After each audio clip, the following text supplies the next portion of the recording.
Good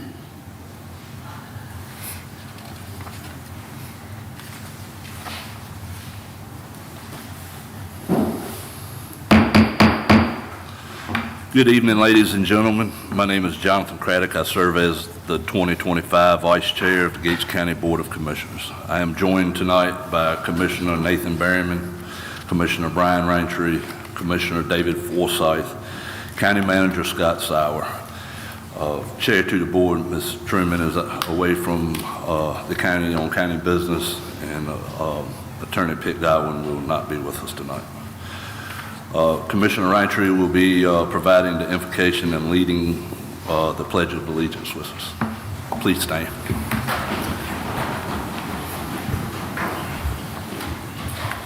Let us pray. Dear Lord, we thank you, Lord, for the gathering and assembly of local government. Lord, we ask for your direction. We ask for your wisdom, Lord. Help us to conduct ourselves with decorum and with utmost respect. Let us be diligent in our business, Lord. And Lord, assist us, Lord, as we, Lord, help our constituents and provide resources for Gates County. Lord, we thank you, Lord, for your guidance. We thank you for your wisdom. We thank you for good success, prosperity in Gates County. Bless our citizens, bless our county, bless our state, bless our nation. In Jesus' name I pray. Amen. Amen. I pledge allegiance to the flag of the United States of America and to the republic for which it stands, one nation, under God, indivisible, with liberty and justice for all.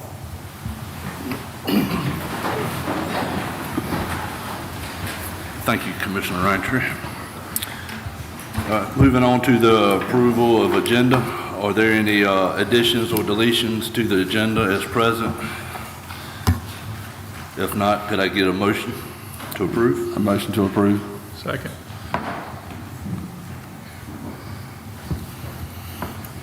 All right, it's been properly moved and second by a raise of hands for approval. A raise of hands for non-approval. All right, it is approved. Moving down to the consent agenda. Are there any questions or any items that need to be clarified on the consent agenda? Can I have a motion to approve the consent agenda? So moved. Second. It's been properly moved and seconded. All in favor signify by raising your hand.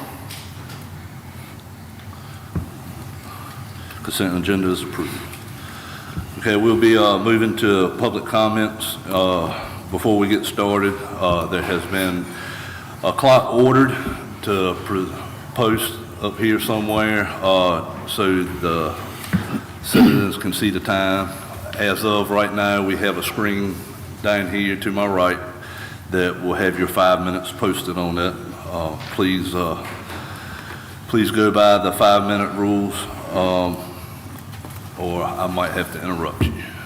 So, Ms. Draper, do we have any individuals signed up for public comments? We have two. The first one, Brian Buck. Second one's going to be Crystal Saunders. If y'all can watch your step as you're coming up, please. I did put a sign down there, but just wanted to make a note. Mr. Buck, will you please come up, state your name and your voting district for the record, please? Okay, sure. Thank you. I'm Brian Buck. I live over in the Sunbury side of Gates County. Born and raised in Gates County. Most may have seen or know me. I have a business up here in Gatesville. I'm going to talk real quick. The first thing I want to maybe ask about is grass season coming up, and so hopefully we'll see the grass getting cut on the sides of the road.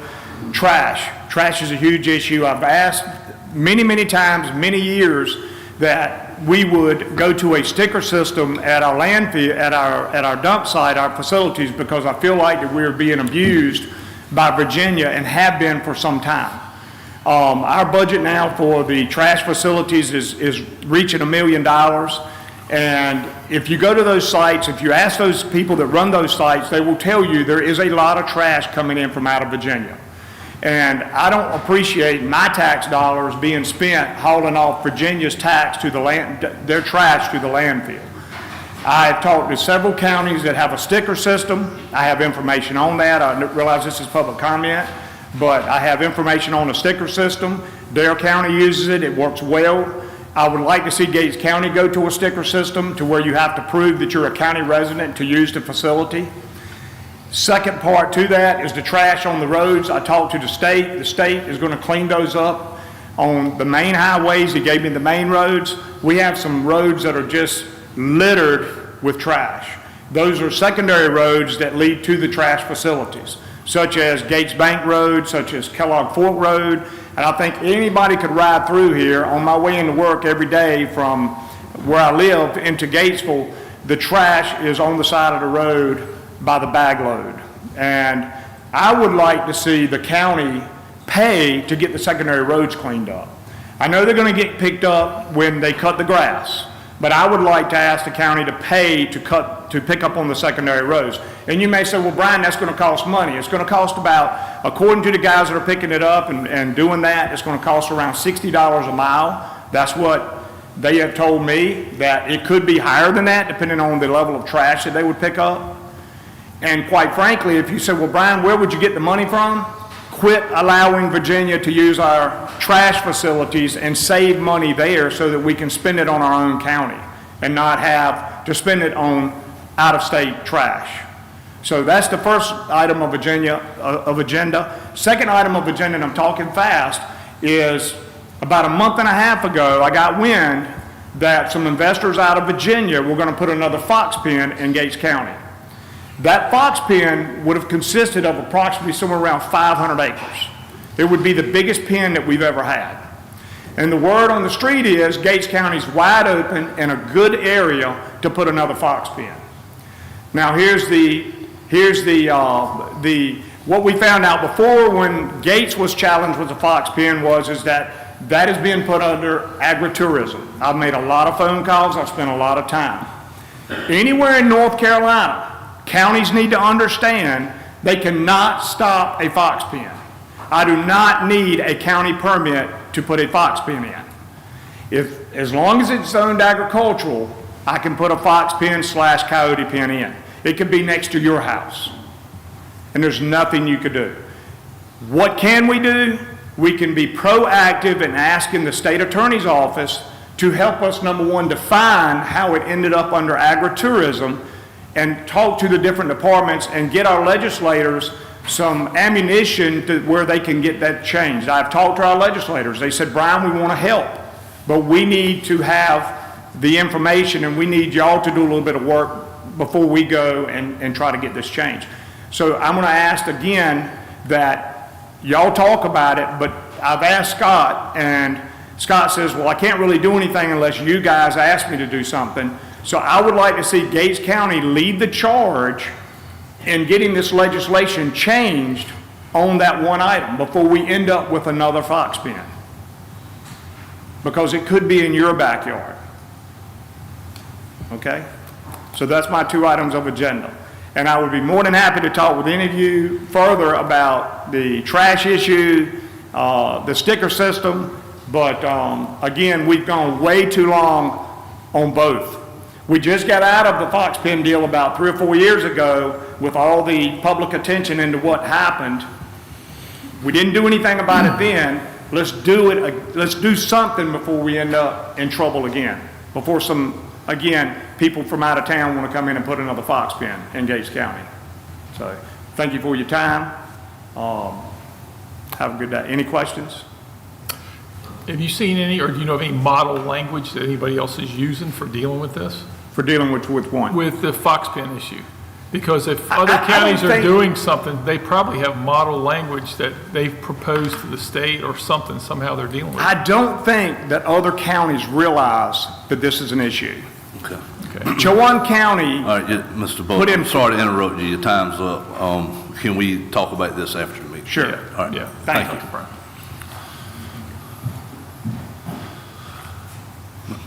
Ms. Saunders, and you'll have an additional 30 seconds to speak as well. Good evening. I am Ms. Crystal Saunders. I'm a resident of Gatesville. I wanted to bring to attention a concern that I have. I sent an email on March 3rd concerning the Merchants Commerce Park Committee, a committee that was mentioned, apparently formed and instituted without any public notice, transparency regarding the criteria for selection or disclosure of its actual members. To date, I have received no response. I trust that the emphasis on timely communication and public transparency so often championed in this building will also apply in this case. After all, there were plenty of campaign signs that said no hidden agendas and honesty with public is paramount for any elected official. Now, there is one of our current sitting commissioners that has a Facebook page. And I heard in the last meeting when I was here, we talked about a Facebook page, but apparently this page is not a public page. This page is private. How do I know? Because I can't find it on my regular page. Okay? And so I think that that is a real concern or issue because it makes it seem as if you're catering to a certain population, and that's just odd. Now, when we talk about, I saw a video, commissioner doing an interview, and the first thing that was said, or, was bashing previous commissioners, and then the comment went something, and I'm paraphrasing, about how there had not been a Republican on the board since prior to the Civil War. I don't know, I refuse to believe that, but I haven't done the research yet. Now, the only thing I have with that is, are we here working for in particular political party, or are we working for everybody in the county? Because we don't need division in our little county when the whole world is going array at this time. And then one of the things that was said that the person wanted to become a commissioner because they saw some behaviors of the previous administration that were poor behavior or downright disgusting or something of that nature. Well, I've been watching too. And there are some things that I think are a little bit deplorable and not respectful. When we have people coming to do presentations, it is customary or professionalism to let them finish their presentation without interrupting them and let them get through. Then if you have questions, then you ask those questions pertaining to those individuals. Then, and I don't know what it is. There's something, I've noticed this individual has been indifferent to people at times, even prior to becoming a commissioner. There was incidents, meeting somebody, they're coming up one side, person coming up the other side, they meet, person speaks, nothing. Get inside, realize that the person is actually the host, member of the chamber. Then you can do a half smile. Go figure. Went to another event, the same thing, kind of dismissive, and do that towards a specific group of individuals, and does it to me, but however, it's quite irrelevant because, but it just makes mention, and so other people see it and they'll ask me, why is that? I said, I don't know.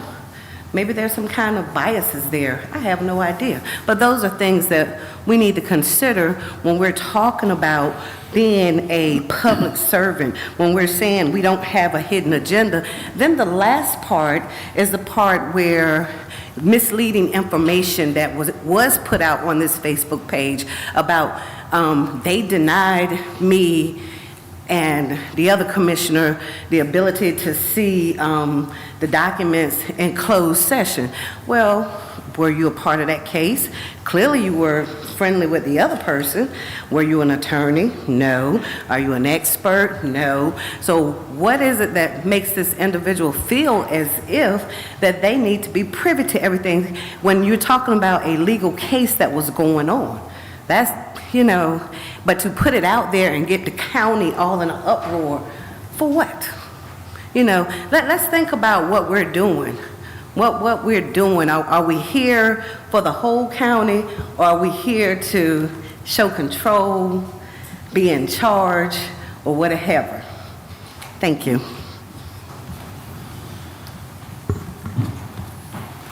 Any other public comments?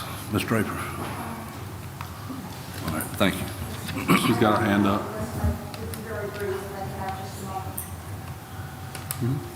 Yes, ma'am. You can just come up, state your name and your voting district, please.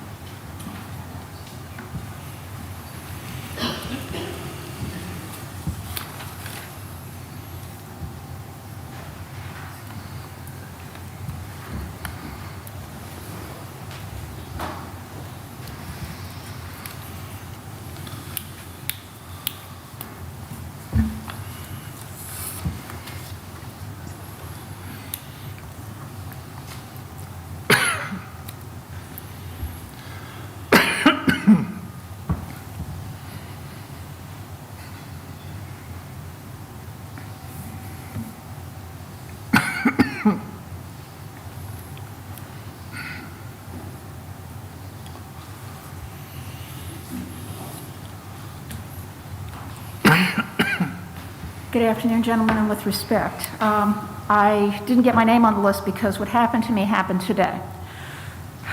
I'm not going to say the name of the person that did this because I don't want to publicly humiliate them. And I have addressed this with the commissioner, and he has promised to address the issue with this individual. However, my feeling is that when citizens interact with employees of the county, those employees should be aware of what their obligations are under the law. That did not happen for me today, and it's not the first time it happened to a friend of mine last year with the same employee, although the employee did not acknowledge that fact, okay? It's not for the citizens to have to tell you what your job is. You should know. And it's as simple as that. And I would appreciate it if the commissioners would see that that is addressed. Thank you.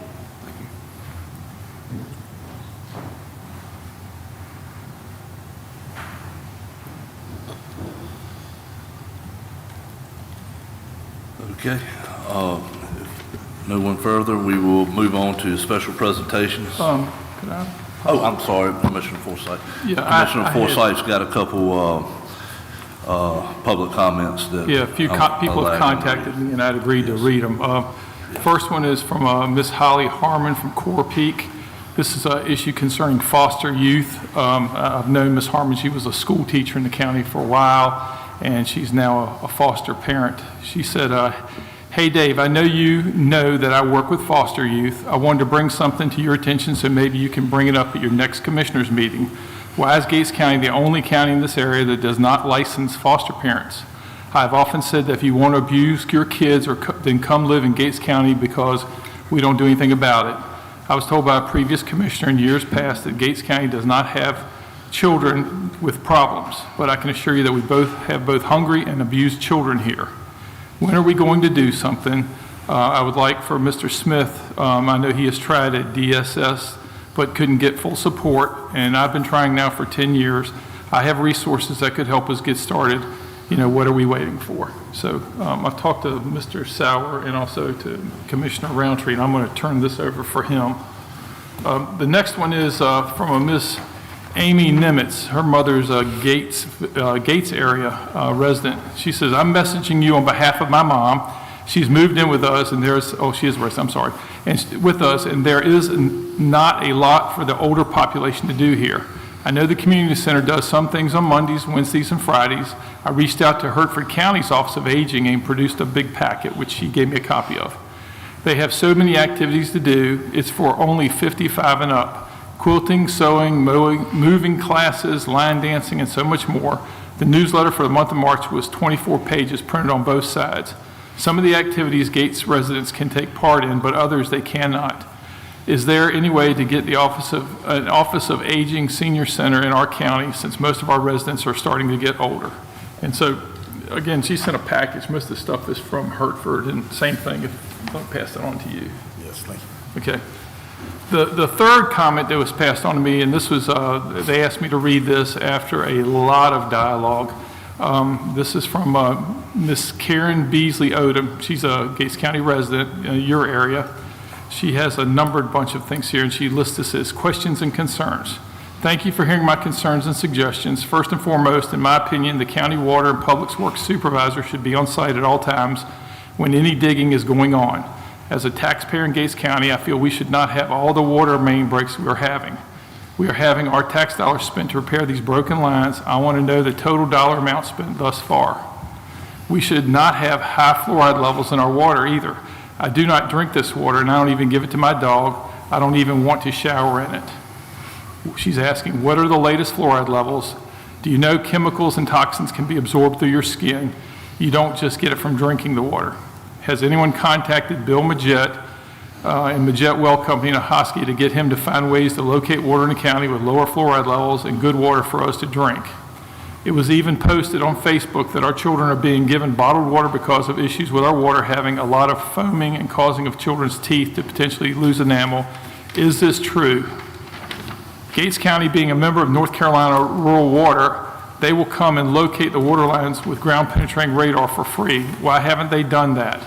I'm aware they have probes that can probe the water line and follow it. Mark it as you go. Why hasn't the county contacted their engineering company that put the lines in and get a set of as-built drawings? That system is not that old and there are as-builts on it, I'm sure. I'm suggesting that we purchase a ground penetrating sonar for the county or rent a ground penetrating sonar. Talk to your neighboring counties and discuss borrowing or renting needed equipment. I feel it's good and important to have mutual aid agreements and maintain good relationships with our surrounding municipalities and counties. I suggest Gates County become a member of the Eastern Water Wastewater Network, which is EWWN. And I will say on that last thing, I know Brad's a member. We participate in lots of meetings. I know you remember that, Brad. So some of the stuff I think is a little off track, but this concerns that were specifically asked for me to bring up. So that's it. Thank you for that, Mr. Forsythe. Okay, we're going to move on to special presentations. At this time, I would like to call Dr. Rebecca Ward, Coastal Community Resilience Immersive Training Program Director. And before she gets started, Commissioners, I would ask to let her get all the way through her presentations. I'll call on y'all one at a time to ask questions at the end, if you don't mind. Ms. Ward? Hey, thank you. I think I'm ready for the slides. Up is next. See, I'm glad I asked. Okay, thank you. Thank you so much for inviting me or letting me come speak tonight about the Coastal Community Resilience Immersive Training Program. This is a 10-week internship program that is a partnership between North Carolina State University, where I am located, and AmeriCorps through Conservation Corps North Carolina. And my goals this evening are to talk a little bit about this internship program and what we do and what we hope to do with Gates County this summer. So the Coastal Community Resilience Immersive Training Program, or SECRET, because it's a bit of a mouthful, we seek to accomplish two things simultaneously. We seek to provide technical assistance to communities in North Carolina and to provide workforce development for young adults. So the rationale for the program is that there are many federal and state funding programs designed to help communities increase their resilience to many of the hazards that we experience, like here in North Carolina. But much of these require having a asset map and risk and vulnerability assessment, really technical assessment as a prerequisite. And so what we try to do with this program is work with communities who may not have that or may want a more specific assessment done to provide that type of service, while we also train young adults, AmeriCorps service members, in the technical skills and training they need to do this kind of analysis that they can take into future careers, as well as the value of service-oriented work. So the nuts and bolts of the program, we have 6 AmeriCorps service members that we hire on as assessment coordinators. Over the course of the program, they work with, as a cohort with 2 program mentors. So I am one of those program mentors, as well as somebody else at North Carolina State University.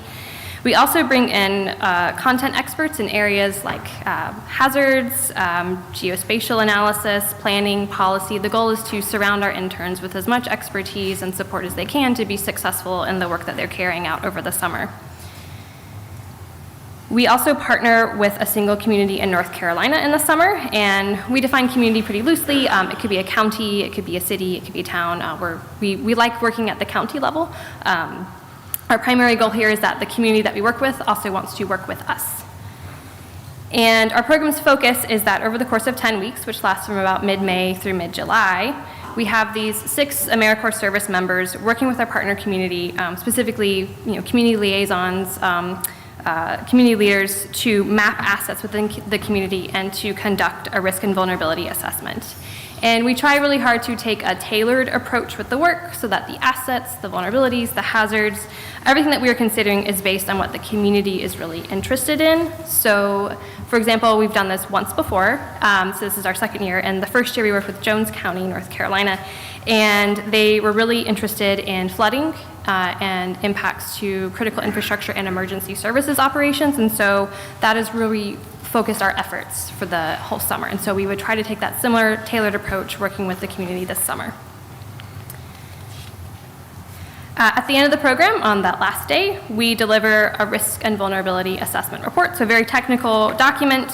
We also deliver the data, all the data that we use in our analysis, all those GIS layers, if we have any scripts, we deliver that too, with the idea being that we want our community partners to be able to take that and own that and use it in the future.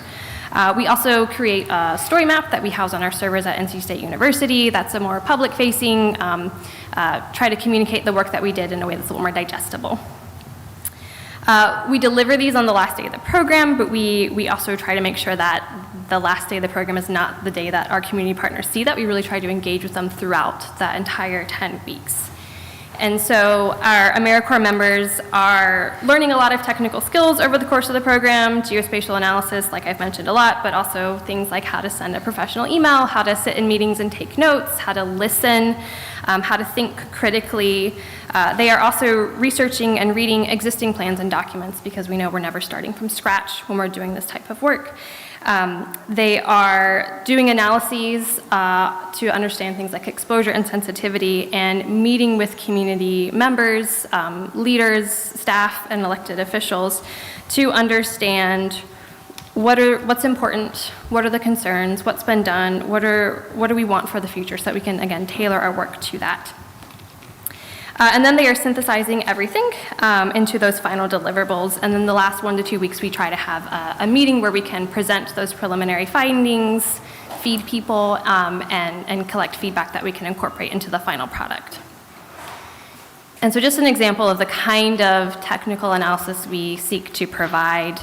I mentioned our community partner last year was interested in flooding, and they had experienced flooding during some recent Hurricanes Florence, Matthew, and Floyd, that went beyond the 100-year floodplain. But in those events, it didn't necessarily go into the same places every time it went beyond that floodplain. So they were really interested in knowing how can we quantify the risk of flooding outside of the floodplain? And so we did some analyses looking at buffers and which buildings, what was their purpose, who owned them, that were in a buffer zone that was about 2 city blocks right outside that, to then help work with the county so that they could use that for future planning.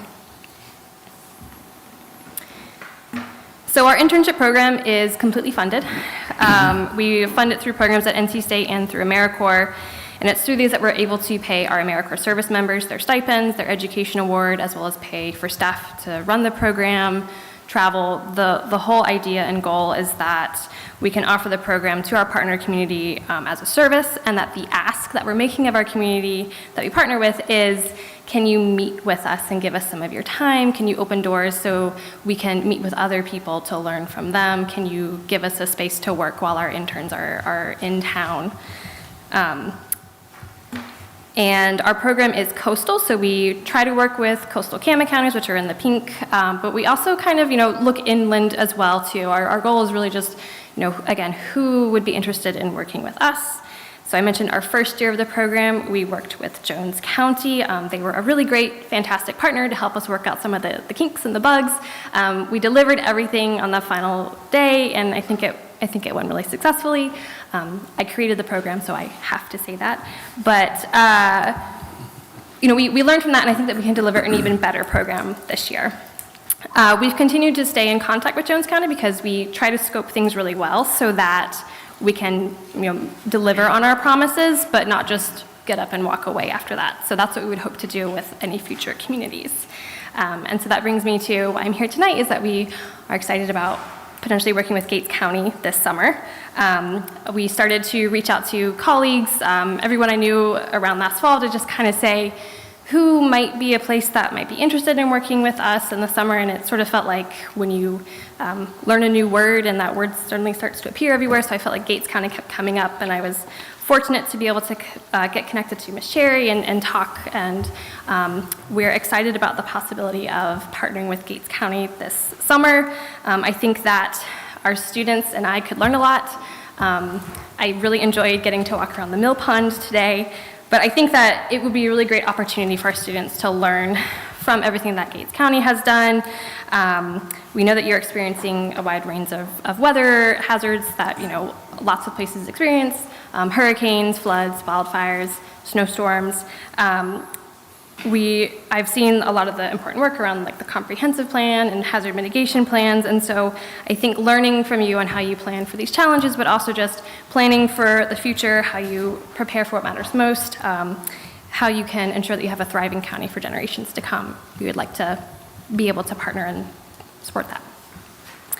And so the last thing I have is just our timeline. So we've hired our assessment coordinators. March, our goal is confirming that community partner, and then April, coordinating logistics so we can make sure that we are ready to hit the ground running on May 12th when we begin. And then again, over those 10 weeks, lots of activity, and then the program ends on July 18th. And so then there's my last slide, just some URLs to our programs. Those QR codes are the deliverables from last year, and then there's my email if anybody has any questions after today, and then I'm happy to take questions now. Okay. Thank you, Ms. Ford. Mr. Berryman? What type of, what type of programs did you actually institute in Jones County?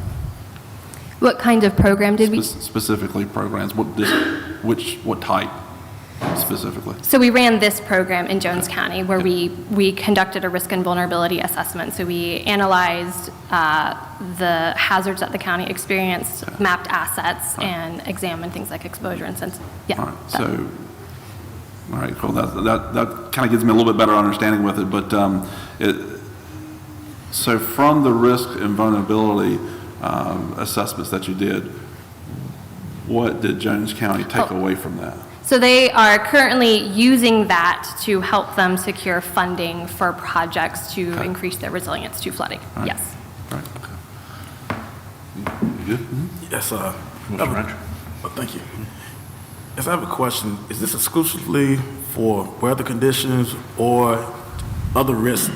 And what I'm thinking about is this. I'm thinking about the fluoride issue we have in Gates County. Okay. And of course, we collaborate with green engineering to address that. Also, we collaborate with geologist Dr. Spruill. And I was wondering, I know you spoke about partnership. I wonder, would these interns, students have an opportunity to collaborate with those two entities that we're dealing with to address that fluoride problem, map it out, so we can possibly have some data, extra data, along with green engineering and Dr. Spruill to achieve our goal and, addressing the fluoride issue in Gates County. I think that's exactly the kind of challenge that we would like to roll up our sleeves and help with. Yeah. Great. Yeah. Sounds good. Thank you. Yep. Thank you so much. Mm-hmm. Commissioner Forsyth? Well, he hit my question. That was going to be kind of where I'm going, is what exactly the breadth of what you can do, though, with that. I mean, are we talking about you come in and define what the study is going to be or what you're going to collect? Where will we get to give you input? Because if you come in and just say, we're going to just go and sample 20 wells and that's it, not sure that'll do much for us. No, we want to define this collaboratively with you. So it would be us sort of saying, this is what we can do, and then you telling, before we do anything, right, and then saying, this is not what we want. We'd rather we don't need you to look at flooding, we need you to look at fluoride, right? That's what we would want to collaborate on that, yeah. Who do you normally plug into? Obviously, you're here with Ms. Cherry. Is that who the part of the county you typically engage with? It's good for you to have a point of contact, full-time employees that know and live and breathe this every day, all day. Seems like who you should be plugged into. Yes, yeah. So, I mean, is it typically a planning group or? Yeah, so we've done this once before, so this is our second time. So before we did it with the county manager, that was our primary point of contact, but we also engaged a lot with the economic development and emergency services. So we don't have a strong preference. It's really just if there is someone who can be that point of contact for us. No money required of us, huh? Just what your time is going. Yeah. Well, my team of commissioners here has answered all my questions, asked all my questions, and you've answered them. Do we need to take any action? I think it would be appropriate to either have a vote of affirmation or confirm by consensus that they can check that box and then begin to put together a kickoff meeting and a plan and list the number of different stakeholders and people from around the county to start drawing in. But I would imagine you need to report back with some kind of I would love to report back with affirmative response. Okay. I mean, to me, it's more about, your team, and if you feel like your team needs this extra help to do that. I think it's bigger than just our team, and especially as we pull in, potentially the schools, potentially the community college. Certainly, we would want to partner with folks like the Cooperative Extension Office. I think this is one of those opportunities we'd be really wise to jump into and to try to embrace. I agree. You making a motion for a resolution to encourage them or something, or? If y'all are in agreement, I'll ask for a motion to move forward with the Coastal Community Resilience training program. Vice Chair, so moved. So second. All right, it's properly motioned and seconded. All in favor by lifting your hand? All right. Thank you. Thank you. Thank you, Ms. Ward. Thank you. Thank you.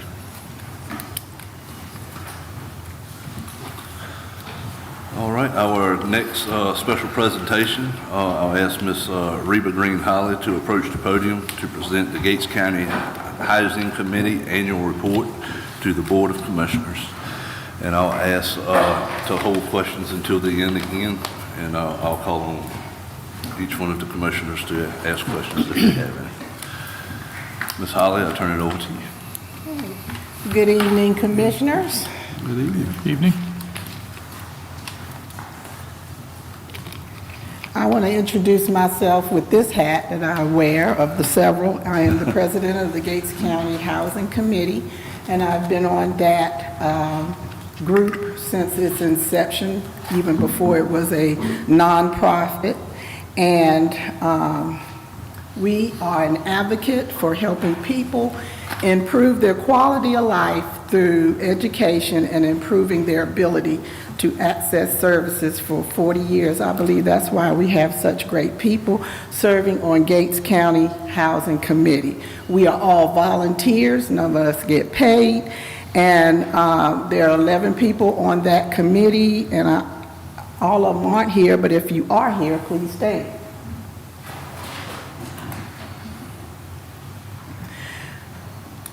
And I'm here to do two things. One is to give you a historical perspective of why we are here and why we do what we do. We have two new commissioners. There have been a lot of questions about what we do. So I'm here to educate you on why, what, and how we got where we are. And for our current ones that have been here before, just a renewal of the information that you have received before. And I also want to show why we are a good investment, because we do receive funds from you all every year in appropriation. Not a lot, but enough to have skin in the game when we go for grants to help with doing urgent repair homes.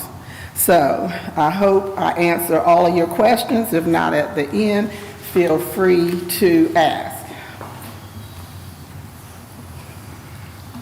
So Gates County Housing, your historical perspective and a wise investment. Who are we? We're volunteers, we are agencies. Some of the county has some agency representatives that work with the target population, And we operate on donations, private and faith-based, grantsmanship, commissioner funding, and volunteers. Our agency collaboration with other entities that are interested in repairing homes. And our procedure is, first you have to be part of the target audience, which I'll get into in a minute. You complete an application and submit it. It is reviewed by the board, and then you indicate what your issues are with your home. Then assessment is done to see if this is appropriate for us to do. We also look, are there other entities there doing the same thing? So we might refer you to that entity because we do not duplicate services. And we also have income verification. A decision is made that we can try to help you. You go on a list, and then if you have a contractor that will do the work, we communicate with that person as to the cost and whether we feel it's too high to whatever. And then we do have 2 or 3 contractors, I believe, that we have been using to help do some of the work. Then when you are contacted for the work to be done, we do ask for a small co-payment just to have skin in the game. And then the repair is done, and then we remove you off of the list. Let's see. So we were originally established as just a volunteer group by the Gates County Department of Social Services in 2008. And the reason being because their clientele was coming in and they were finding they had many housing issues that needed to be addressed when they were trying to address the health and safety of their clientele. And many of the housing issues were creating some of the issues that they were finding.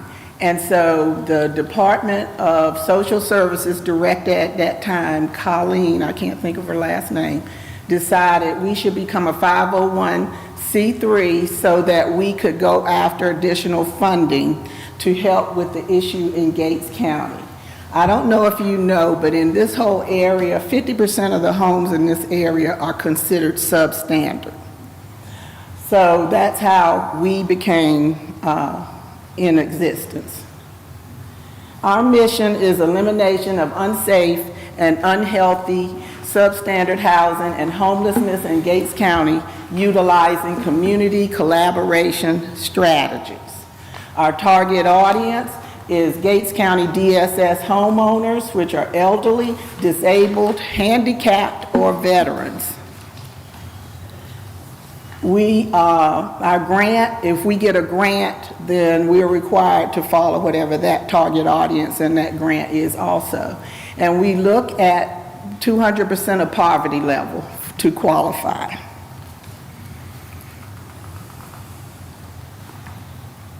So a little history on Gates County demographics.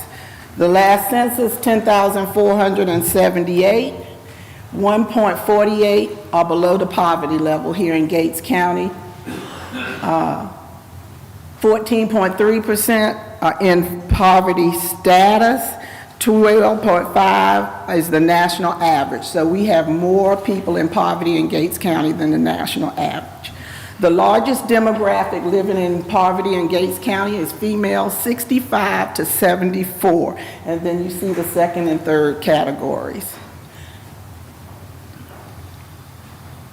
The total older population is 22% of your county. That's 2,305 individuals.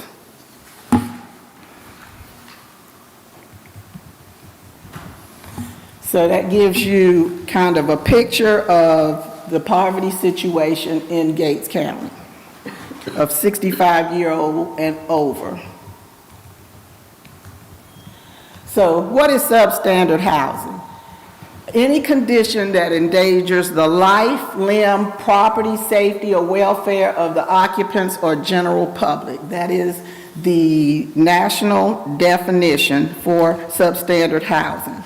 So severe housing problems, when you talk about those, the occupied household unit has at least one of the following issues: lack of adequate kitchen and lack of plumbing facilities, overcrowdedness. HUD sees overcrowdedness is more people in the house than 1.5 per room. And cost burden, are they paying 30% plus on income for that home, rent, mortgage, and utilities?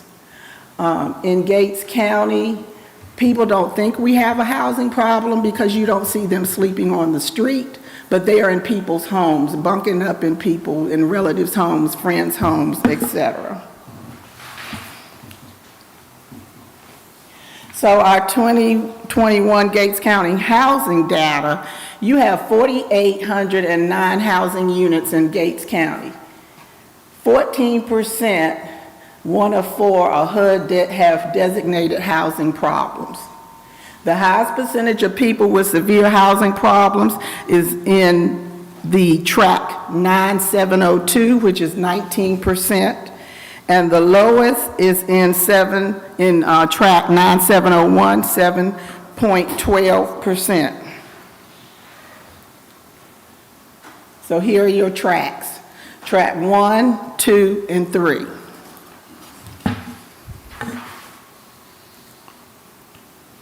From a historical perspective, we are a unique collaboration with the county. When we have talked to other counties, no other counties have a housing group like us that assists them with addressing urgent repair housing in the county.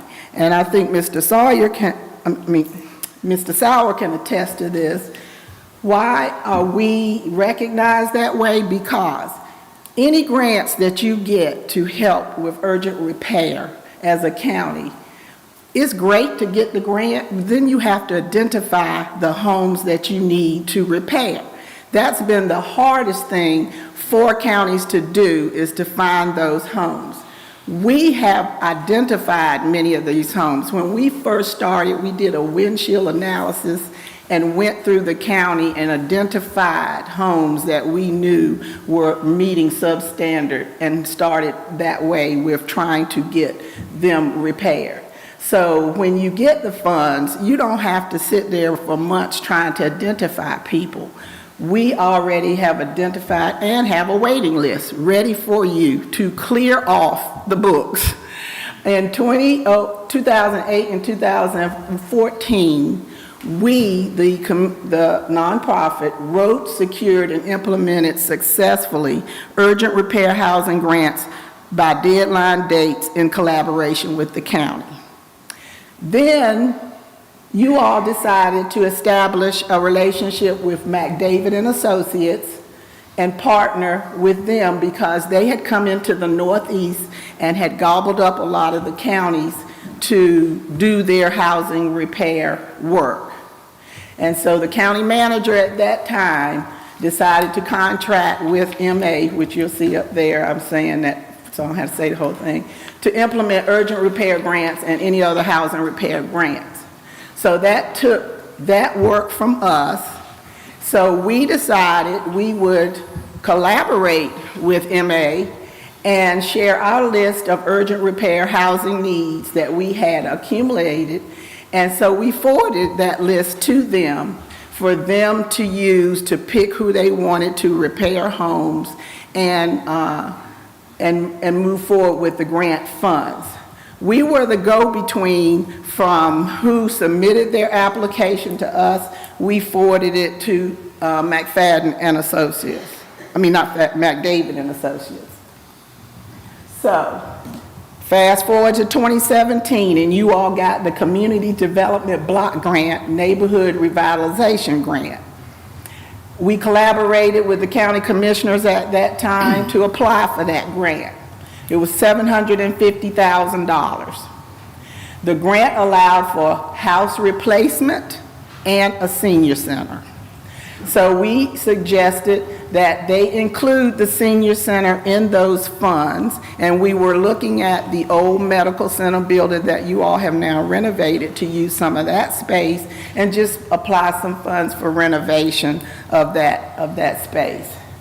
and we wanted that included in the grant.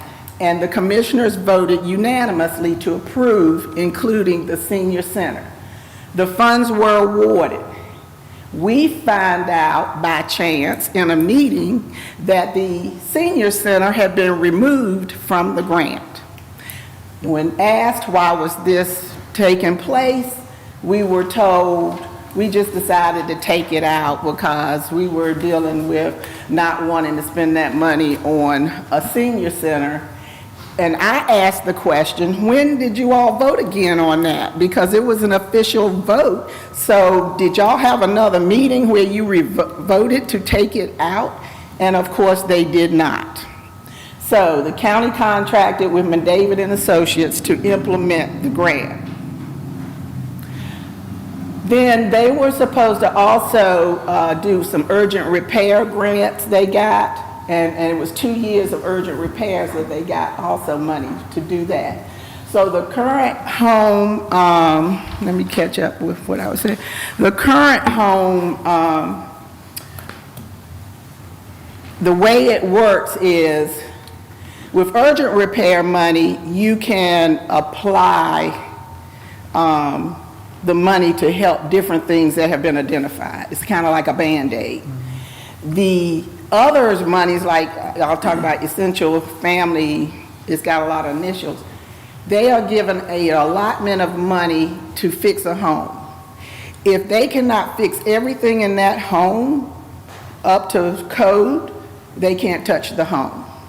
So we had a lot of homes on that list that when we got ES money, we couldn't repair. We might go in with some urgent repair money to fix some of the most dire issues. And so they always have to address health and safety issues. So Gates County Collaboration agreed with McDavid to secure and forward applications, and we also marketed the program to ensure people knew about it. So they agreed to give us quarterly housing reports and also status of the applications turned into them, the status of the repairs, and home replacement information. To this day, I'm still waiting for that report. So who selected the replacement homes? I know there was a lot of questions about that. McDavid and Associates selected the replacement homes, and they took them from the list that we had after they did their assessment. We didn't have a list that said these need replacement homes. We gave them the whole list. They picked the 4 homes for the replacement. The essential family, there it is, the essential single family rehabilitation loan program. That was for $71,769 in 2019, plus 2 urgent repair grants that came to them under the name of the county. So the issues coming from that: no reports, disgruntled applicants, no timely communication, requested assistance from the county administration, got none, returned it back to MA, paperwork not in order, Gates County commissioners were deemed out of compliance. So the funding deadlines continuously were not met after numerous extensions, and homes were not replaced as required by the grant. The grant was a 16-month grant to get these homes up for the elderly to move back in. And in case you don't understand, if your home has been selected to be replaced, you have to move out and find somewhere else to live. They did have funds to store your stuff. So now you are homeless until that home is built and it's signed off on that you can move back in it. So the North Carolina Department of Commerce, who gave the CDB 17C funds, which was the home replacement funds, was prepared to pull funding and ask for a refund of $750,000. And I think 2 of our commissioners that are here tonight can attest to this. So, and that also includes the urgent repair 2 years they had not gotten funds in. So to give you a quick timeline, 2017 MOU was signed for the whole 4 homes replaced by the 2017 county manager. In November 2021, the original grant period and closeout was supposed to start 16 months. In November 2021 to 2022, extension was requested, it was approved. In 2022, you only had 71% of your funds expended. In 22-23, you asked for another extension. It was approved. Then in May 2023, NC Department of Commerce wanted all funds obligated, all funds expended, and the project closed. And as you can see, in 2024 is when that finally happened, 41 months after the initial grant was approved. So what was the cleanup? All of those grants you see up there had to be cleaned up. The administrative team that did that, we want to give kudos to them. They're listed up here because they worked tireless hours along with the other commissioners to go back and forth with us trying to let them know what's been happening, along with the Department of Commerce to get things straight and in order.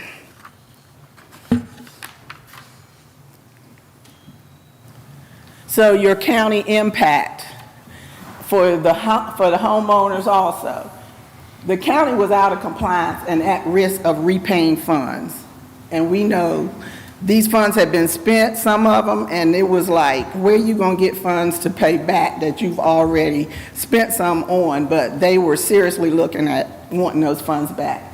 The homeowner impact was elderly homeowners had to relocate during the process. They expected to be out of their home 16 months. It ended up being 16 months to 41 months. So what resulted out of the replacement homes? 2 homeowners are living healthy and safe in a new home. 1 homeowner got in the home and a couple of weeks later died, never got to enjoy that home.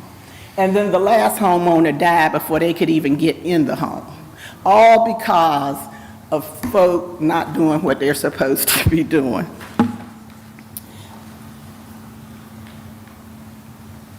Other funding that has come into play now, moving forward, Albemarle Commission is now the one you contract with to do urgent repair. So they did urgent repair grant 2022, $30,000, they got 2 homes done with that. In case you don't know, on average, it's $5,000 just to address a roof. And now you add a bathroom issue, a floor issue, you add other issues where the roof was never fixed and then everything else is going downhill. So $30,000 isn't a lot of money. Legislative funds, they took $30,000 more from that and 4 more homes got replaced. Then they did the urgent repair 24, $20,000, 2 more homes, not replaced, but 2 homes got some urgent repair work done on them. What have we done in 2023-24? We've done 15 homes with other grant funds and the funds you give us. Royal Notre Dame Foundation in the 2 years has given us $100,000 that we have been using to fix those 15 homes. On your report, you have 5 homes because that was 2024, but I'm including 2023-24 in here. And the $7,000 that you all give us, as I've already told you, is $5,000 to put a roof on. Your money serves as a skin in the game. When we are going after grants, they want to know who's got skin in the game. So we indicate the Gates County Commissioners, we're doing work for them. They've given us $7,000. We've got this much in donations from people that give us churches. And then if we've gotten other grant funds. So our impact is grants are successfully completed and closed out on time, and homeowners are able to remain in their house. So your key takeaways. The national average for assisted living costs is $7,900 daily, monthly $9,000, and on yearly average $94,800 to $108,000. Gates County Health Rehab for a semi-permanent room is $300 a day, $9,125 a month, and $109,500 a year. Gates County Housing Assisted Living semi-private room is $118 a day, $3,600 a month, and $43,200 a year. And in addition to that, a one-time fee of $600 to $1,700, depending on the level of care that you need. Your investment: 15 homes for Gates County Home Repair in 2023-24. Cost per home average was approximately $5,000, which costs you about $75,000 to do that. But remember, annually you gave us $7,000 to help with that. On average, you invested $467 per home. And then the Medicaid cost that you all pay is $43,200 to $109,500 per person if that person is not in their home and they have to go to a facility and Medicaid pays for it. So you have resulted in a savings of $36,200 to $102,500 per person that has been able to stay in their home as a result of your investment with us and us going out to find additional funds to keep people in their homes here in Gates County.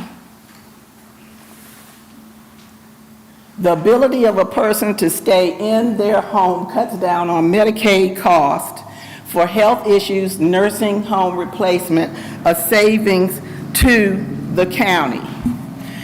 On your website, the Board of Commissioners' mission, the mission of Gates County Board of Commissioners is to provide leadership, support, and to advocate action for an effective county government that seeks to enhance the quality of life for present and future generations of the people of Gates County.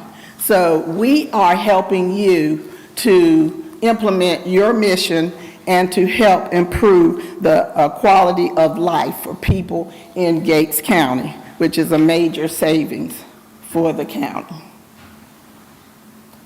My references are here, and that is our website. We do have a website.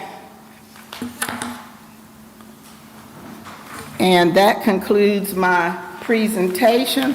I think I've covered everything with you to let you know where we are and how we got here and what we're doing and why we're doing it and how we are a good investment for you all to continue to give us the $7,000 that's been requested when you all get to doing your budget meetings and deciding where your funds should go. Any questions? Thank you, Ms. Holly. I'm going to start with Commissioner Barron again. Well, first of all, Ms. Holly, thank you very much for the presentation. I really enjoyed that.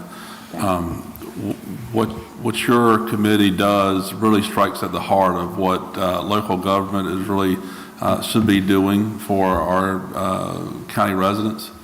And I want to thank you and your committee members for all the hard work that y'all put forth and continuing to make Gates County a little better place for everybody. So thank you very much, and you'll definitely have my support with the funding needed.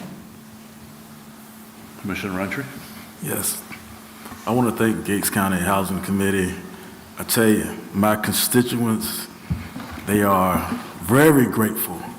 I know firsthand the contribution, the volunteer work, and the things that Gates County Housing do for this county and its constituents. It's amazing. You have my support 100% also.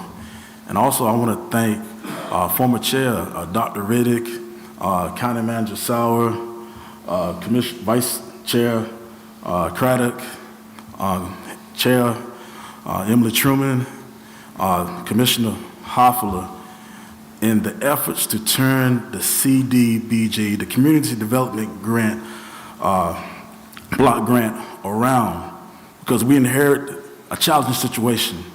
But thanks under the leadership of Dr. Riddick and housing and the county manager and our team, we're in good status now. Yes, we are. You were at one point not allowed to apply for any more funds until Exactly. you got that cleared up. And I would like to say the Central Family Home Grant is coming up. Albemarle Commission will be applying for that, and we will be collaborating with them if they get that grant. Yes, I'm very appreciative because it took a team effort, and I thank God for my colleagues, thank God for Gates County Housing Committee for getting the job done, addressing the needs of our underprivileged who have maybe housing conditions that are very challenging. Thank you so much. You have my support. Thank you. Commissioner Forsyth. I guess my only question, it seems like it's a really good thing, and the dangers of not managing grants demonstrated right there is really good. Yes. Why are you only asking for 7,000?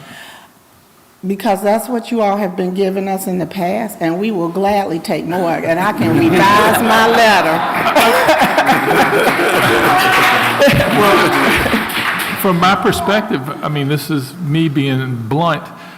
We spend $75,000 on a lobbyist. I'd rather have given you $75,000 to fix somebody's house, but that's a personal opinion. So, yeah. I mean, we can ask you for 14, we can double it. That's a small amount compared to an $18 million budget. What I will do is I will go back and revise my request and let you know that at a minimum of 7, but we would like this much. Thank you, Ms. Holly, for everything, and the Gates County Housing Committee. Yes, we lived it. Yes. I won't ever forget, I can't remember, it was a nighttime. Dr. Riddick called me and said, we might have to pay that money back. I said, where are we going to get it from? But Mr. Wilson, previous county manager, worked on it. We spun wheels. Mr. Anthony Saunders, I got pictures on Christmas Day. I won't forget it. He sent me a Merry Christmas, and then he sent me a picture of a house that was being worked on. So Mr. Saunders puts a lot of time and effort into it, and thank you for everything you've done. But I believe that was the first task we gave County Manager Scott Sauer as he was interim to fix it. Right. And he did. He fixed it. He had No, truth be told, it was Mr. Robertson over there. That was waiting in the wheelbarrow when he arrived May 1st that year. You can tell he really did the work because he definitely raised it. Yes. So we told Mr. Sauer to fix it, and then he told. Yeah, please change the slide and put Williams' name. Yeah, but they did, and I'm very grateful for it because we didn't know where we were going to get the money from. And we were getting the phone calls. Yes. What's going on? Why don't I have this, et cetera? Yes. And we were like, just hold up. It's Yeah. being worked on. Yeah. I'll keep you informed. It's going to be okay. Yeah, and I do hate the folks that didn't get to enjoy the comfort of a new home. Yeah. It broke my heart. It really did, and it broke a lot of people's hearts that worked on it.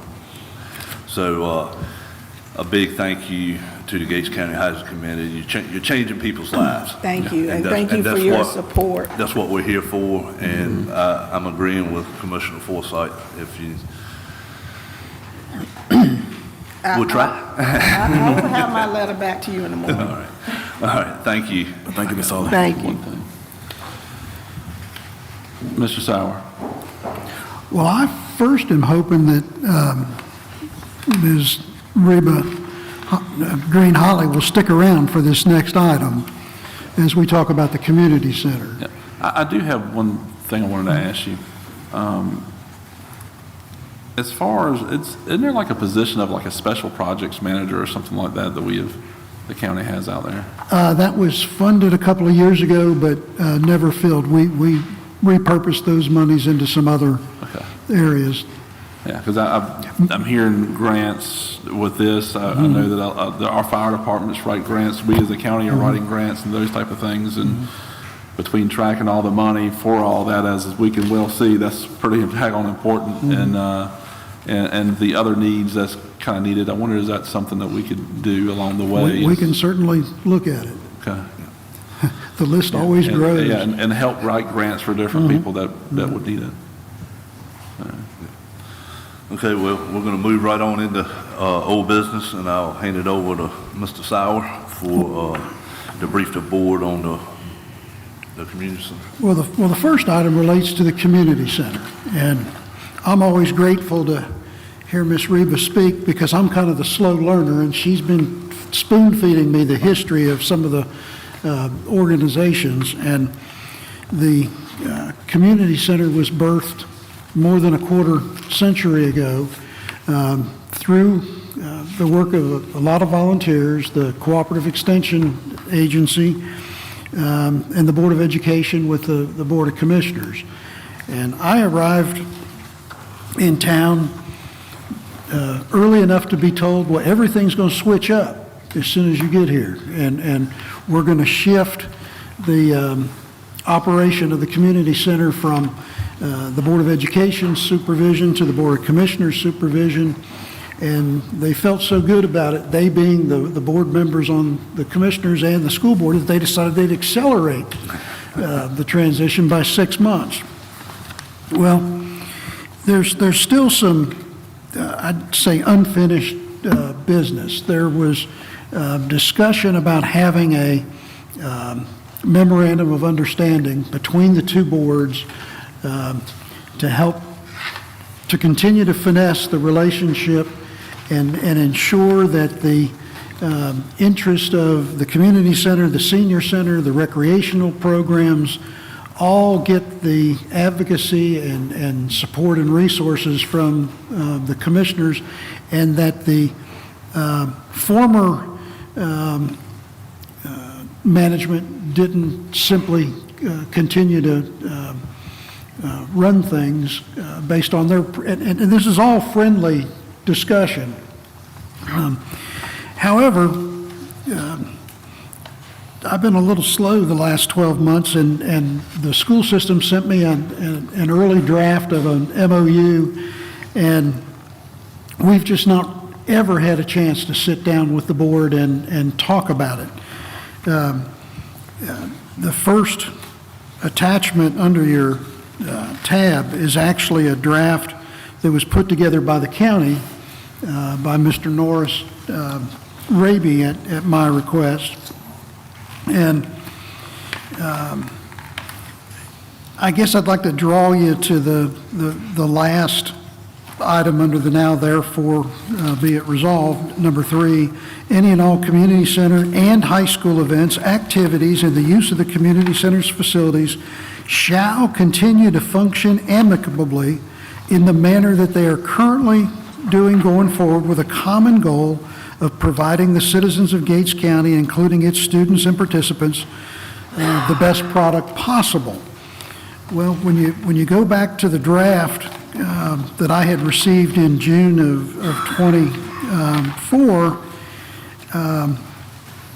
that same paragraph, number 3, reads as such: all and any community events, activities, and the use of the Board of Education's athletic fields shall be scheduled with the athletic director so as to avoid interfering with the Board of Education's activities and events. And I think we can improve upon that and really work through this. There is the item above it, number 2. And again, this is from June of 24. It's an old document. All athletic fields, ball fields, tennis courts, little league fields, softball, etc., shall be the property of the Board of Education.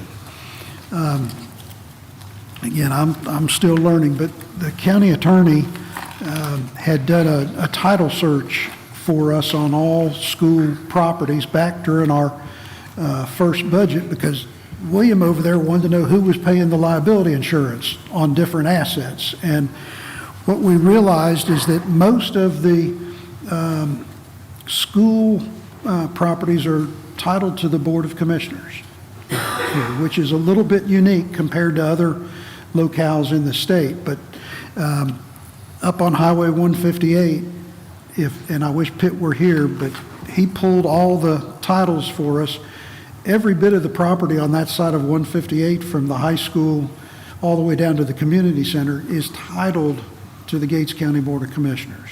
And it's in a bunch of different tracts, but it's the county's land, it's the county's property, and under a lot of agreements, mostly related to the financial construction of facilities, there were lease agreements so that the school system ran the facility, insured the facility, maintained the facilities.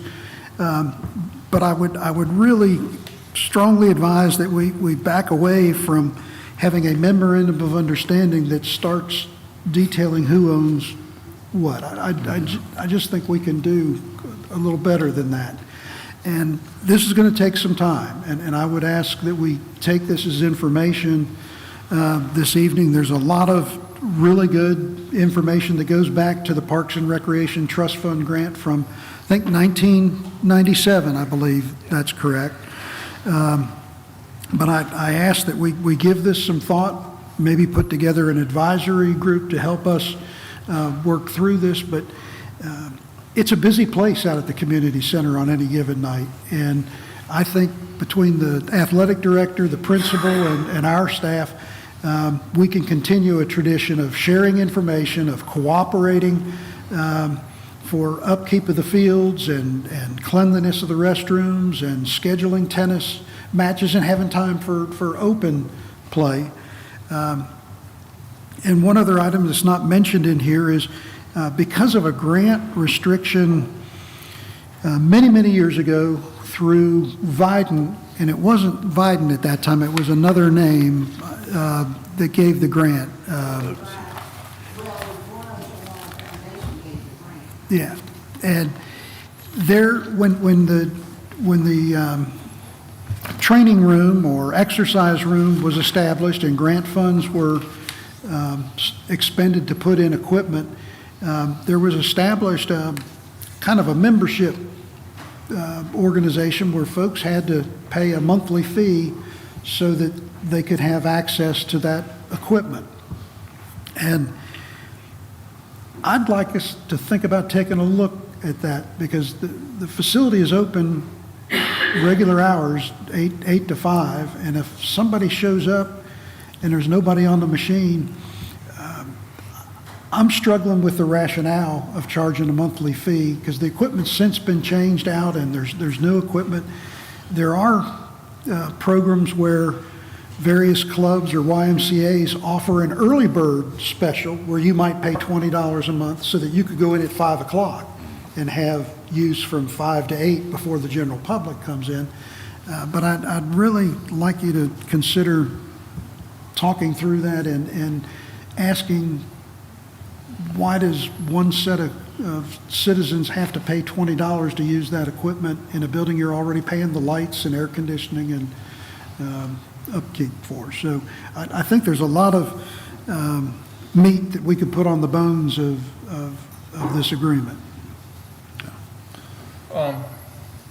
I noticed that our community center director's sitting back in the room, and him and Miss Connie, who's been there forever, between the two of them, they'd have great perspective to give us. I'm wondering if we could let him come up, maybe talk to us about how things have changed, if he sees it, or his perspective right now, kind of help us.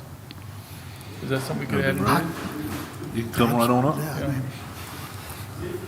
Sorry to put you on the spot, Mr. Rabin. I didn't see him sitting back there. I happened to notice you back there. Yeah, I like the back. The back does pretty well. Good evening, everybody. Yeah, like Mr. Sauer pointed out, we did get some new equipment in there. That room gets a lot of traffic. A lot of people come and use it. There's people that pay $5 day passes. There's people that pay $20, monthly memberships. While that room does get traffic, it doesn't get near the traffic that the rest of the building gets. There are right many seniors that do come Monday, Wednesday, and Fridays, and some other days too, to do different things, cornhole, whatever the case may be. The gymnasium probably gets the most traffic, by far. And that's not just due to youth programming. I mean, that's seniors, that's banquets, it's, appreciation luncheons, what have you. There's a lot of people from this county that utilize that building day in and day out. I mean, there's soccer clinics going on right now, out there currently. And when I left, there was about 6 people in the fitness room. So, I mean, a full parking lot is not a hard thing to find when you ride by there, on a given day. Can I ask you a question? Absolutely. You may or may not know it off the top of your head, but like the revenue that we're talking about, Mr. Sauer's point is well taken, is that we're charging somebody to go in there and use it when nobody else is really using it. Are we getting much in the way of revenue? Is it really substantial that that's going to make a big difference? I mean, are we collecting thousands a month, or are we collecting a few $100s a month? I don't have the overall breakdown for just the fitness room, but for programming in general, yes, it's thousands. And that fitness center revenue goes into the same lump, that the programming revenue goes into as well. So it's Another question, off topic a little bit. Mr. Sowers pointed out I guess I read through the packet, and there's a draft memorandum of agreement that came from the school, and then I guess the one that was prepared with Mr. Godwin's. And the difference seems to be is that the Board of Education was advocating for them having control of all the fields and everything.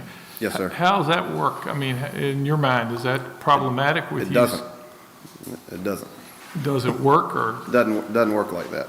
Okay. I mean, just pertaining to the information there, that y'all have, the part of agreement says something 180 degrees from that. Okay. So. Yeah, this is a proposed agreement, I think is what's dated. Right. A proposed to turn it all over to them, all the fields, tennis courts, everything to them. And then effectively, the community center would have to coordinate with the Board of Education to get use of the facilities. Right. Okay. How does it work now? When baseball games, softball games, those type of things go on? Well, as now, we know what they do. They don't have any clue what we do, but we know what they do, and we know where to not be when their things are going on. When they've got games, baseball and softball, we're doing spring stuff, we're doing soccer up on the football field. There's no football going on the football field. When they have football season, we're not on the football field on Friday nights, of course. If we probably host 2 to 3 Saturdays a year with the AYFL, Albemarle Youth Football League. So we play on Saturdays.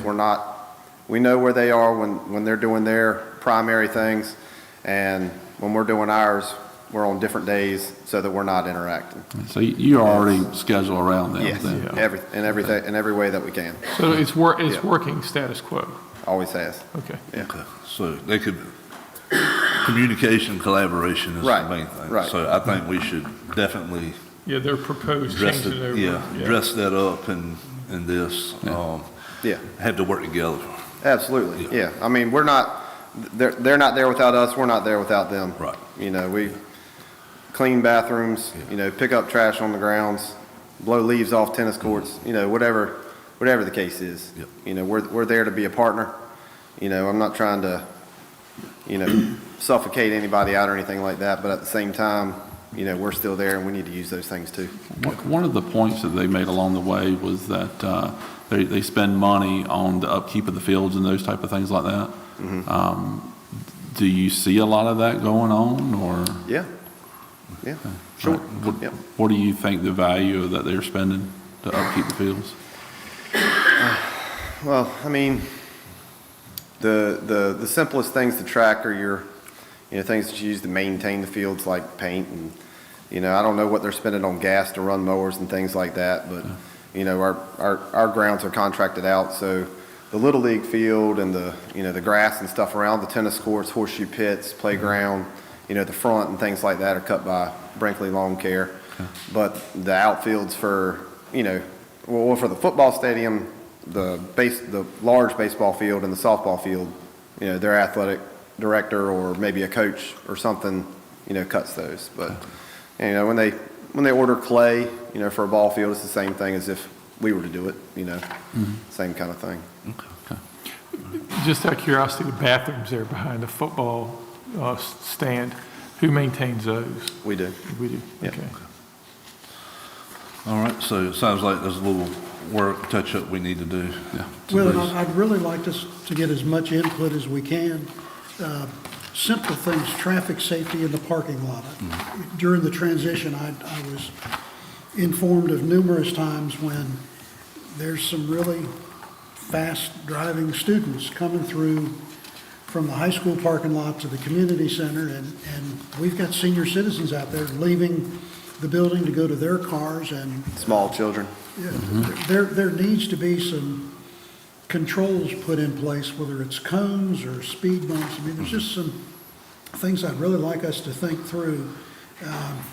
There have been occasions, I think, when the athletes from the school system who could be using the weight room that was built at the high school get special training and take up time and area in our exercise room that might be better used to serve the general public and the seniors. There's just a lot of balancing. I think that we need, and I need the benefit of folks like Mr. Raby and Connie and any number of people who have a lot more familiarity than I do. So I would hope we will take this and very thoroughly work through this stuff. And if there's any commissioners that have thoughts or familiarity with things, I really think we can do better out there in a lot of ways. And I'm really excited about the team that has come and joined us here in Gates County. So, and Mr. Raby didn't know he'd be on the speaker tonight, so I'm grateful he came. I'd have brought more, but So, do you want to put together a team, Mr. Sauer, or do you want to? I think I could ask Mr. Raby for some recommendations, Okay. and we could bring that I would, back. I would love to see a recreation advisory board Okay. put together, absolutely. And whatever I can do, to help you guys facilitate one, I'm there. In light of some of the questions, comments made about the board you and Emily are on or whatever, and how it was composed, let's make sure we do this right for public scrutiny. I think that's a good point. So however we set this up, let's make sure we do it correctly. So I'll turn that over to. We got a lot of homework to do on this. Yeah, Chairman Truman to hit all that up. Yes, you have that. All right, thank you, Mr. Raby. Yes, sir. Thank y'all. Item next, again, this is for information, is a copy of a memorandum of agreement for the use, operation, maintenance, and management of the county annex building, which is the former medical/dental clinic, which the county now has renovated with the Board of Elections, with the GEMS program, veterans, and there's one other that I'm forgetting. Nonetheless, the Board of Commissioners adopted this in November of '23. It has been reviewed by the Board of Elections. It has not been adopted as such. I think we're probably pretty close to having some language that works for everyone. This was predicated on a draft that was done by one of your former county managers, Miss Natalie Roundtree. She had started on this in either 16 or 17, and the School of Government has a publication that was put together by one of their scholars, Bob Joyce, who in terms of recommending best practices for collaboration between counties and boards of elections suggests that you have some sort of agreement as such. And again, this is just for information, but it's one of those that's been kind of, I'll say, tabled for lack of a better term. The last one is just simple. If I could make a comment on that agreement, I had a long discussion with our new state auditor, Dave Boliak, about this very topic, and he was indicating, I guess, depending upon legislation which comes through, how the Board of Elections will be overseen and all. He's very much interested in trying to work out some standardization of this to make it uniform across That'd be great. the 100 counties. So I wouldn't want us to get ahead of them That'd for be something that great. might Well, then, change. yeah, we can- But his indication is that, he definitely wanted to come with some rules, and I've actually been asked to participate in a couple of their, I guess, working groups and trying to develop that, so it could be worthwhile. So more to come. Yeah. That'll be great. Again, the next item was, and again, Commissioner Vice Chair Craddock cornered me a week or so ago and said, look, there's some of these MOUs and MOAs we need to refresh ourselves on. This item next is strictly historical, but it captures the consolidation and merger of our utility system with the town of Gatesville that goes back to 2013. It also captures the priorities set for the recent state appropriation that came to the county with designations for both the town and the county, and then the priorities that were adopted unanimously by the two boards.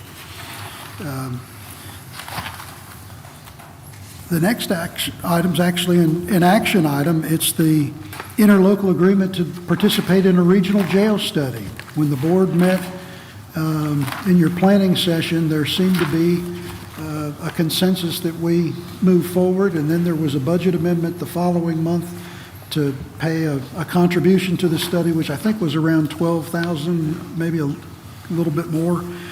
This has been crafted by the Chowan County Manager, and they would like to kick off with both Washington County and Gates County in this study effort.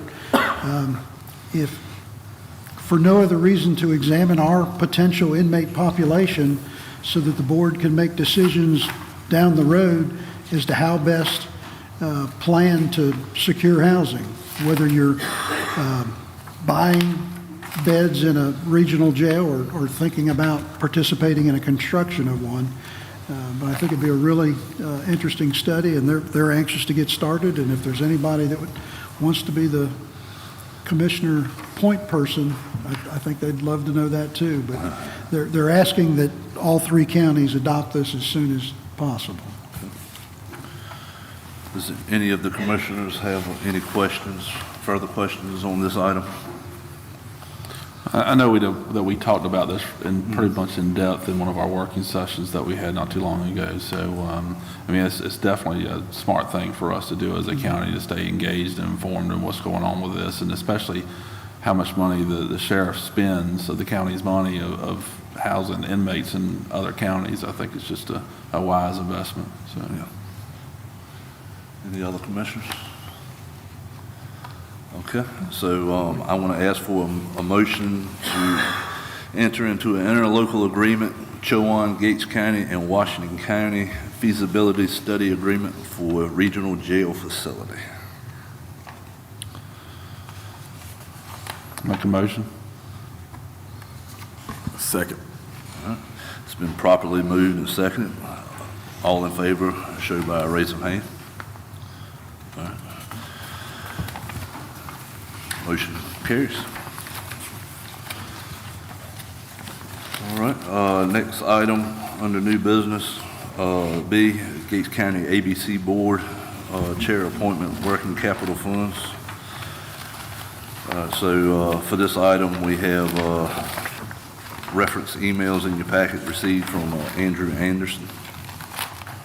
So the Gates County ABC Board has requested to continue the past practice by both boards in considering the motion for approval of contribution to Gates County Board of Commissioners for the fiscal year 2022 and 2023, and 23 to 24 to be rolled into Gates County ABC Board's Working Capital Fund. So would you like to speak on that? Yes, sir. Thank you, gentlemen, for your time. I'm Andrew Anderson, the General Manager for Gates County ABC Board. As far as our working capital has been at $150,000 basically for about the past 18 to 15 years. And with the, inflation, cost of materials, cost of labor, everything going up, I'm also here to petition for the county commissioners to raise our working capital fund to a minimum of $170,000, maybe cap it at $180,000. That is actually controlled by y'all as to how much working capital that we can carry.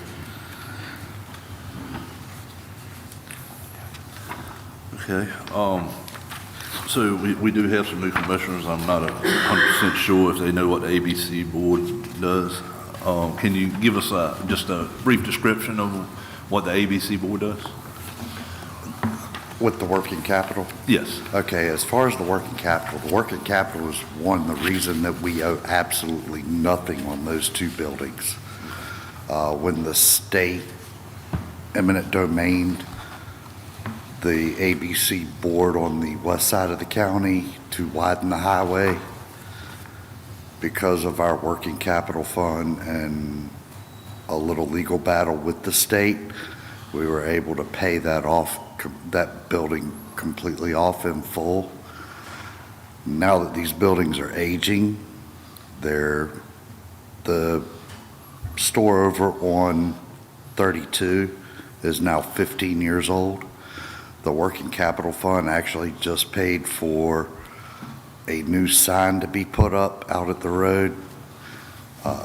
It also paid for a new roof to be put on that. We were having issues with the leaking.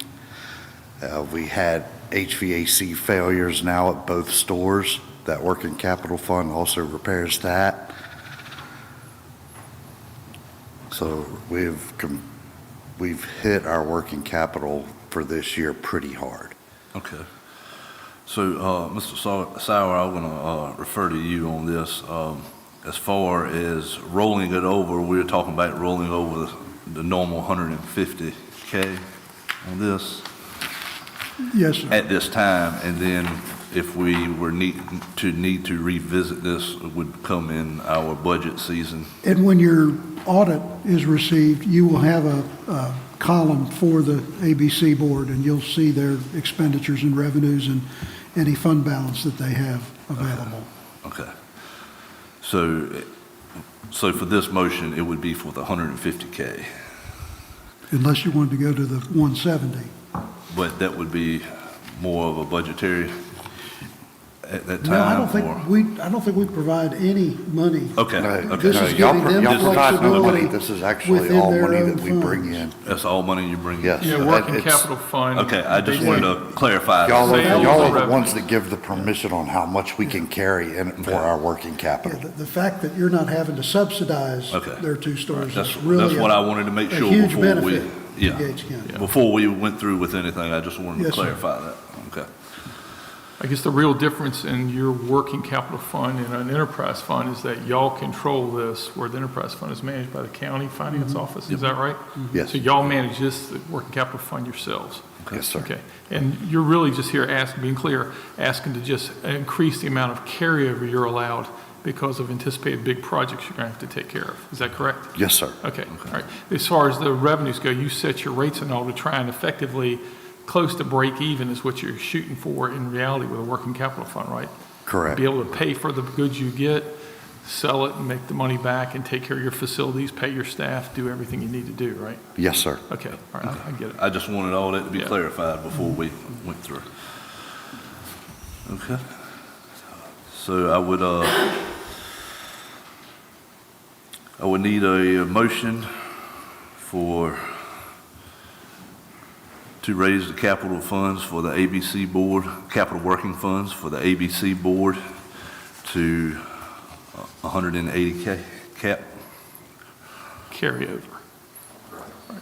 I'll make that motion, Okay, yeah. I'll second that motion. all right. So it's properly been moved and seconded. Thank you, gentlemen. All in favor signify by raising your hand. Motion has passed. Yes, sir. The other, for the chair appointment, Mr. Kitchell has been our chairperson, and ABC statutes state that he needs to be sworn in as the chairperson. He has already been sworn in as a board member.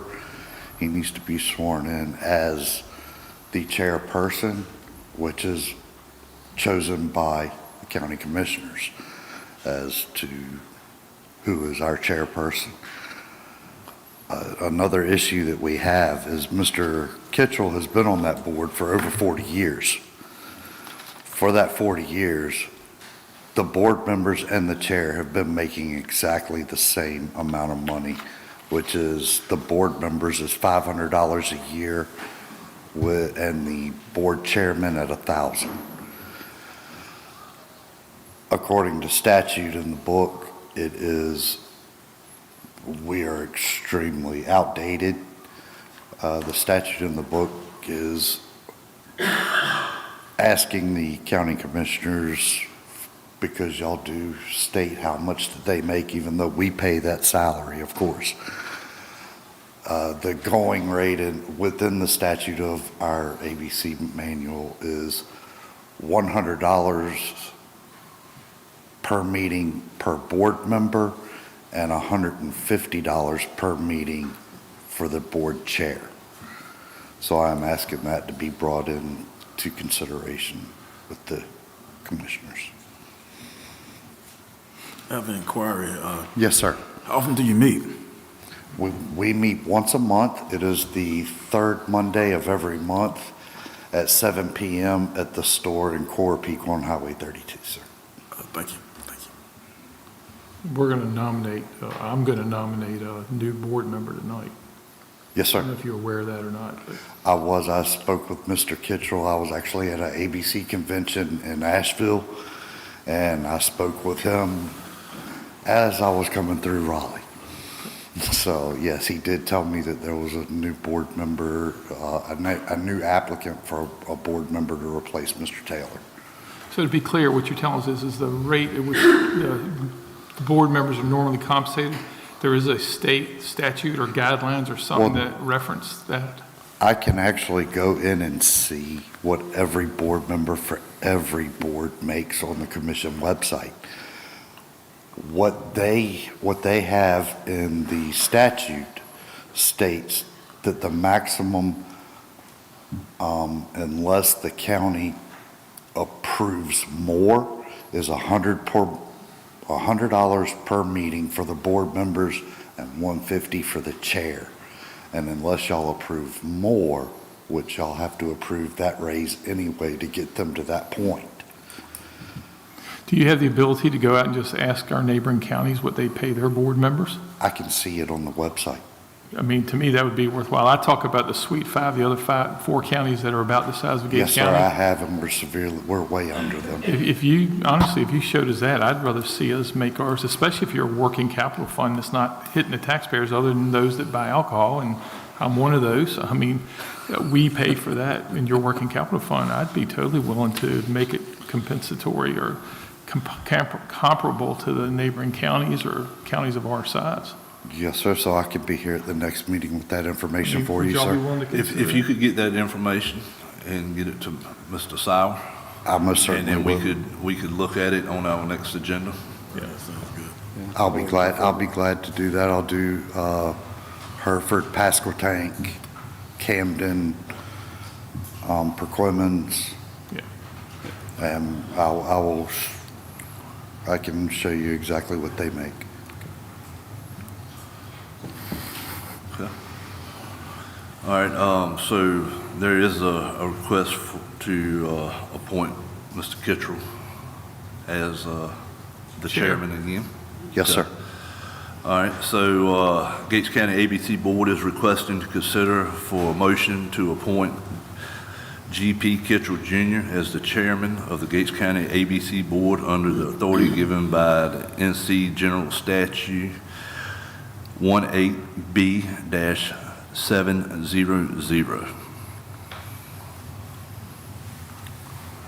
Do I have a motion? Vice Chair, so move. Seconded. All right. It's been properly moved and seconded. All in favor, signify by raising your hand. Motion carries. Thank you And so as much, far as gentlemen, for your time. Swearing in, Yes. does he need to be sworn in, officially sworn in, because we could get the I clerk think he of can the board? coordinate with the clerk. Yep. for that. Yes, he does. Ms. Whitehurst still needs to be sworn in as a member, and New the- person, assuming they and get voted in. the new person Assuming will, they get voted in tonight, yeah. yes, sir. Okay, so we can have that lined up as well. Great, thank you so much. I appreciate your time, All gentlemen. right. Thank you. Thank you. Okay, at this time, we're moving on to item C, clerk to the board updates. So I'll call Ms. Draper to the podium. Thank you, Mr. Vice Chair and Commissioners. I did want to note for the record, this is in y'all's packet. It was omitted from the packet, so I'm just making a note of it to reflect it in the minutes. Okay. Several things. I do have a revised memo in front of you. Budget workshops have been scheduled, and that is attached to my revised memo for all county departments on April 2nd and the 3rd. As a reminder, April 16th, we are going to have a work session day that was previously discussed. That's going to be done all day before our regular meeting at 6 p.m. The extension agent, Mr. Paul Smith Jr., he has started scheduling those agricultural tours, and as soon as we get an itinerary, I will advise such in a public notice. Next item is going to be the Gates County ABC Board. We do have an application that is attached to that revised memo as well. Don't know if y'all want me to stand here while y'all discuss that, or if y'all want me to give all my updates and then y'all can discuss afterwards. You tell me what you would like me to do.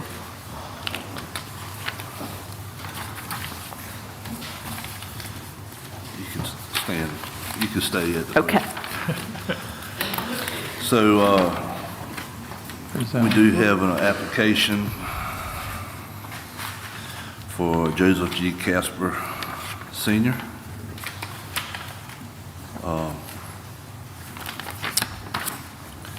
He's currently and previously community involvement on the zoning board.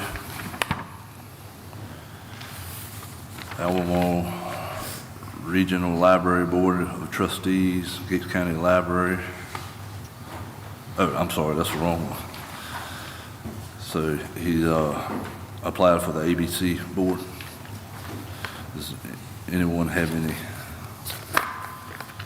Actually, I want to make a motion that we, approve him, and I'll say this, that I encouraged him to participate and tried to push forward to get another ABC board member after talking to Mr. Kittrell and him pointing out that, they've had various people on the board at time. And I feel like Mr. Casper is pretty even-keeled soul, long-term member of the community, business owner, and like I said, all the stuff he documented in previous boards, he's got experience with dealing with the community, and county government seemed like an ideal candidate, so y'all may want to discuss it, but I'll make a motion that we approve him as a ABC board member. I'll second that. All right. It's been properly moved and seconded. All in favor, signify by raising your hand. All right, motion carries. All right, next for applications, we have an application to reappoint for the Gates County Library Board and the Albemarle Regional Library Board of Trustees. Ms. Ure has sat on these boards for several years. So in addition to that, there is still one vacancy left on the Gates County Library Board. Okay. Motion? I'll make a motion. Second. All right, we have a motion and a second. All in favor signify by raising your hand. All right, motion carries. Okay, more board and committee items. This was not on your original memo, but I'm starting to get in the weeds of things, so just bear with me, please. I ask that. Albemarle Resource Conservation and Development, also known as the ARCD Council, has reached out in need of a representative for Gates County. This can be a citizen or a board member. I do not have any current applications, so this is just a FYI. If one of y'all want to serve, Mr. Sauer may have some more discussion on that board. Well, I've attended in the past because I was voluntold by the prior chair, but they really recommend that it be a commissioner or someone, typically would be a farmer or landowner, because they really work a lot on conservation issues. It's a great opportunity for a commissioner. There's quite a few folks in this region that participate, and the food's always good. All right, we might wait for Chairman Truman to get back on that too, poll of the commissioners. Okay. Regional Advisory Council, they have one vacancy. This advisory council, they advise the area agency on aging with Albemarle Commission, excuse me, on matters relating to the development and administration of the area plan and operations conducted as specified by the Older Americans Act. No applications have been submitted for this board. Gates County Planning Board, they currently have two vacancies. Also, those have been advertised on the county webpage, and there are no current applications on file. Gates County Board of Adjustment, excuse me, they have one vacancy that has been advertised on the county website. There are no current applications on file. A point to note that there will be another vacancy come available June 1st of this year, 2025, as the current appointee has served the term limits, and they will need to take a one-year break before they reapply.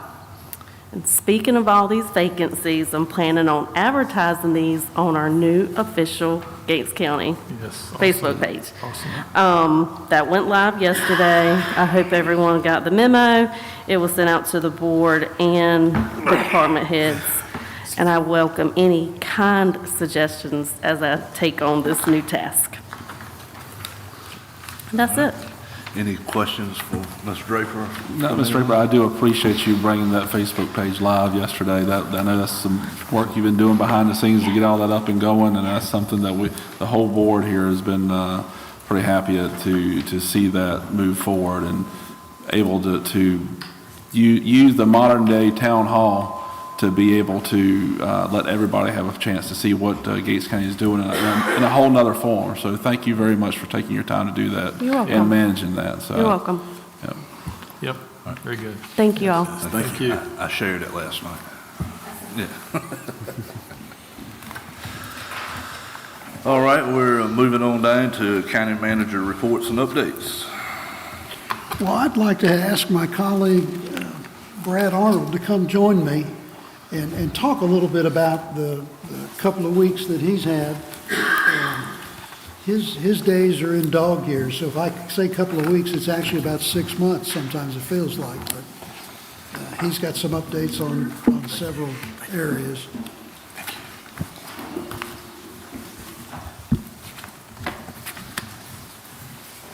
And he's not speaking to these. This is stuff I'll cover next. Tell us about how many water breaks we've had since January 1. Since January 1, we've had 9. That would be 6 mains and 3 service lines. Most of those breaks, well, let me start with the 3 that we can recoup money from. 3 of them, it was one contractor. It was Infinity. Well, let me start off this way. We have 3 contractors in the county now: Infinity, Genesis, and Journey. Genesis has left the county. Infinity next week hopefully will be run out of the county, and Journey is still here. Journey is actually excellent to work with. We stay in touch every day. If we put a mark on the ground, they pothole it and can't find it, they call and say, "Hey, we keep finding water main. Can you send somebody out here? Or come out here and look." So we work pretty well with them. Infinity hit 3 of the mains. They called in to locate the same day they started boring, so nobody had a chance to locate anything. Piedmont Natural Gas, us, Mediacom, nobody. 5, nobody. So they just started plowing in the ground. So I'm after them right now for repayment for reimbursements. Hadn't heard anything back from them yet, but I've sent it to them. Service lines, we've had 3 service lines cut. 2 of those were cut while they were potholing with shovels. So they didn't actually bore through the line, they cut them with a shovel trying to find them, and one of them just went through the service line. So that's about all the updates. The county has spent about $8,000 on repair couplings and pipes up to date. How about our tickets that are outstanding for locates? You said we received a few tickets? Yeah, I did bring a copy. This is just today's tickets. I received 50 tickets for locates for today. Yes, and I have contacted DOT, and I have also contacted the boring contractors. There's no way possible or feasible that we can do 50 locates in a day. We can't do it in 3 days either. I mean, we just can't, we don't have the manpower, we don't have the time. And most of the companies that are working with us, the one that's hopefully on the way out, they'll submit a ticket and boom, just start plowing that same day. Or if they get to that section we haven't located, they'll just go do it anyway. So, I haven't spoken to 811 directly. I have in the past, when they first started up maybe a year and a half ago, and 811's pretty much, they're calling in the tickets. There ain't much we can do about it. But still legally, if there's no marks on the ground, or if we don't have chance, it doesn't matter if 3 days are up, they still not supposed to bore or, transfer anything.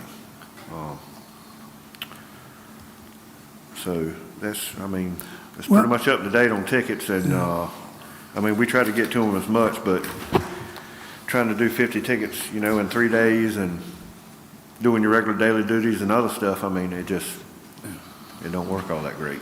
I've got a question for you. Is there any kind of equipment that we could purchase that would help you? I'm glad you brought that up, because I have already purchased the GPR, excuse me. You have purchased it? I have. Okay. I have. It will be here in the next week or two. Awesome. That's great. That's great.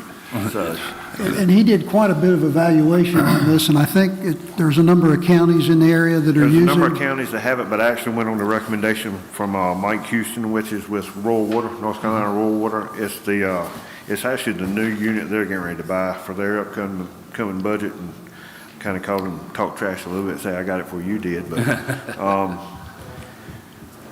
it was $17,000. Okay.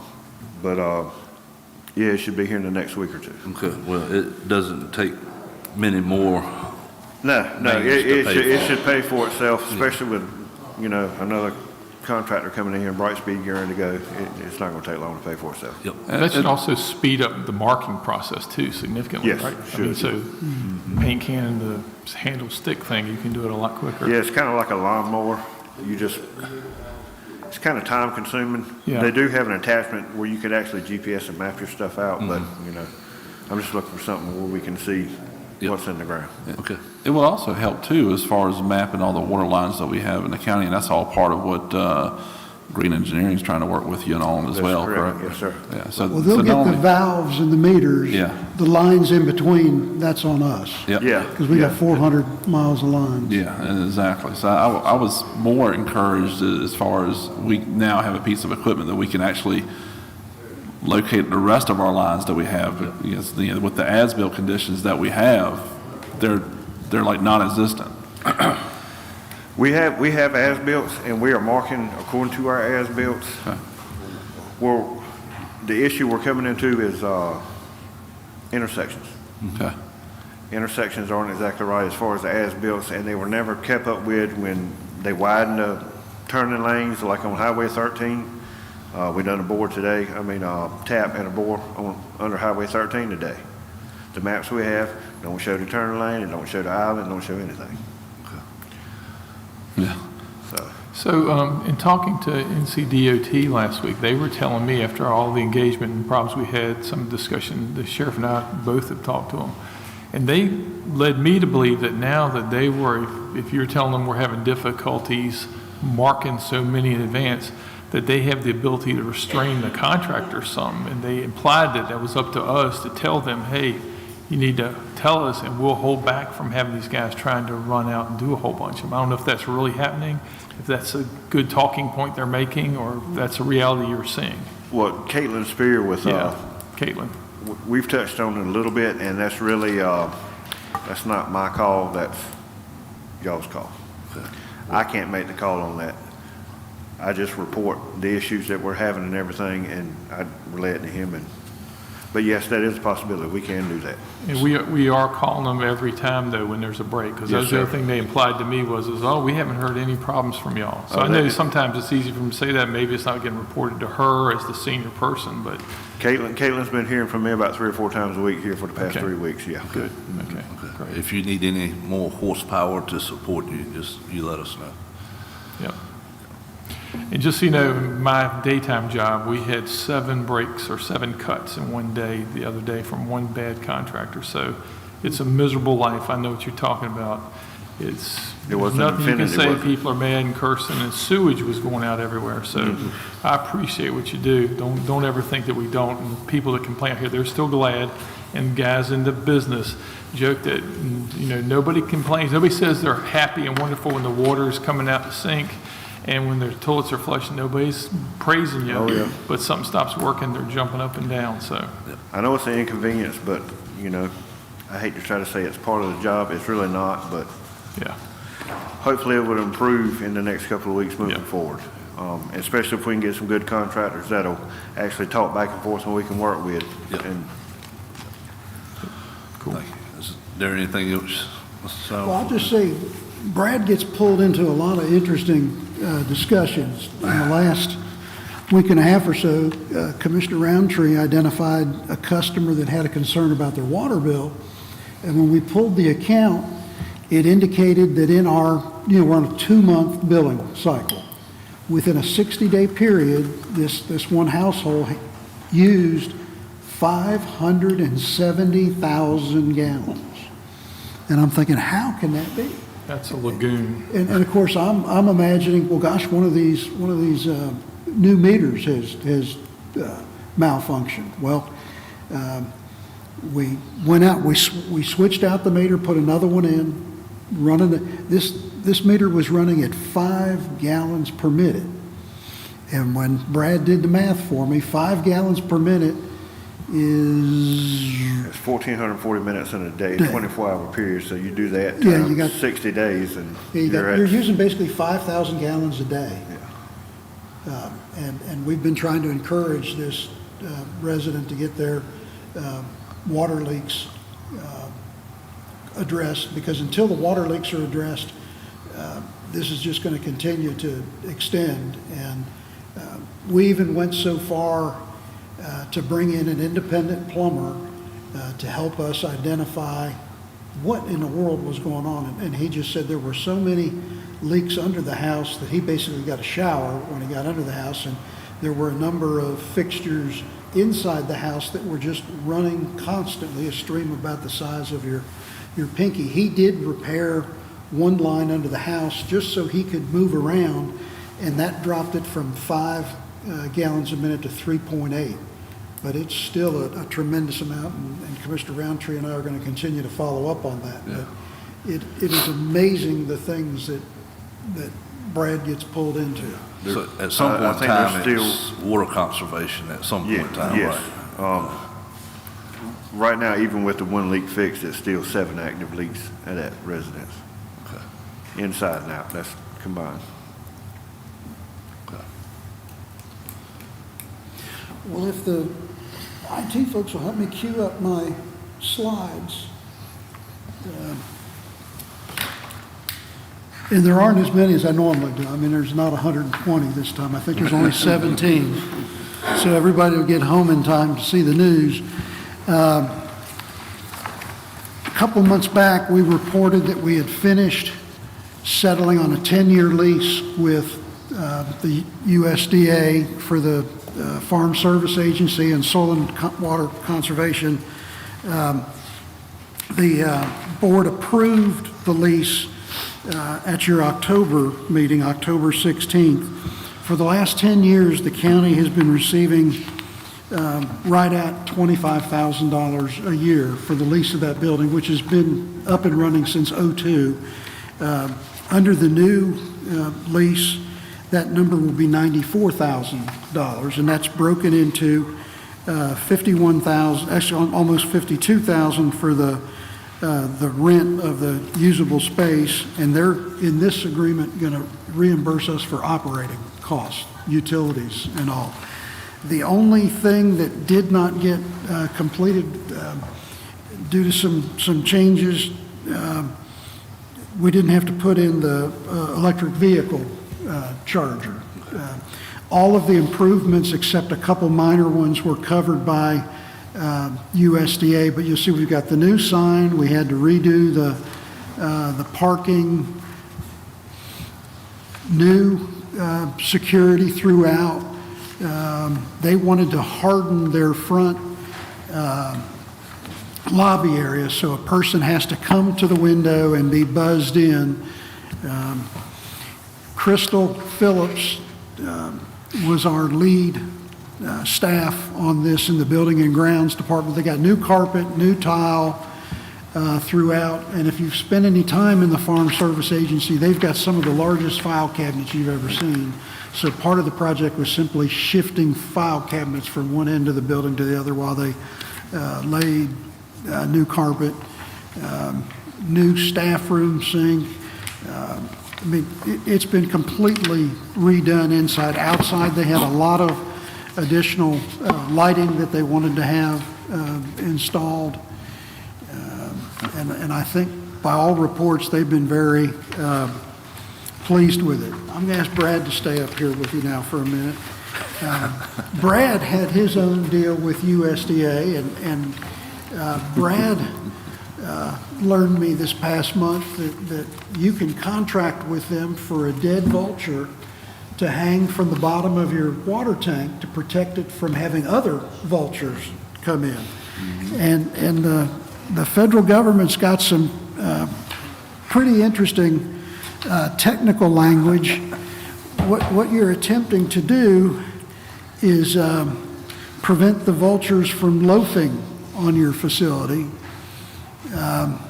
And they actually call these taxidermic effigies to deter loafing for blackened turkey vultures, for which we paid $290. This is still property of the government. And there's your bird. And the sheriff had indicated to Brad, well, why don't you just shoot him? Well, again, I've learned a lot in the last month here in Gates County, and apparently these birds are birds of prey are endangered, and you can't just shoot them, even if you've got the sheriff covering your back. So we had to restrain ourselves, and this bird was delivered to us a week or so ago at the finance office. Let's see if I can get oh shoot, I thought I had one more picture of the bird. Maybe I did. Maybe that's the only picture I had of the bird. Okay. I got a few more pictures of the bird on my phone.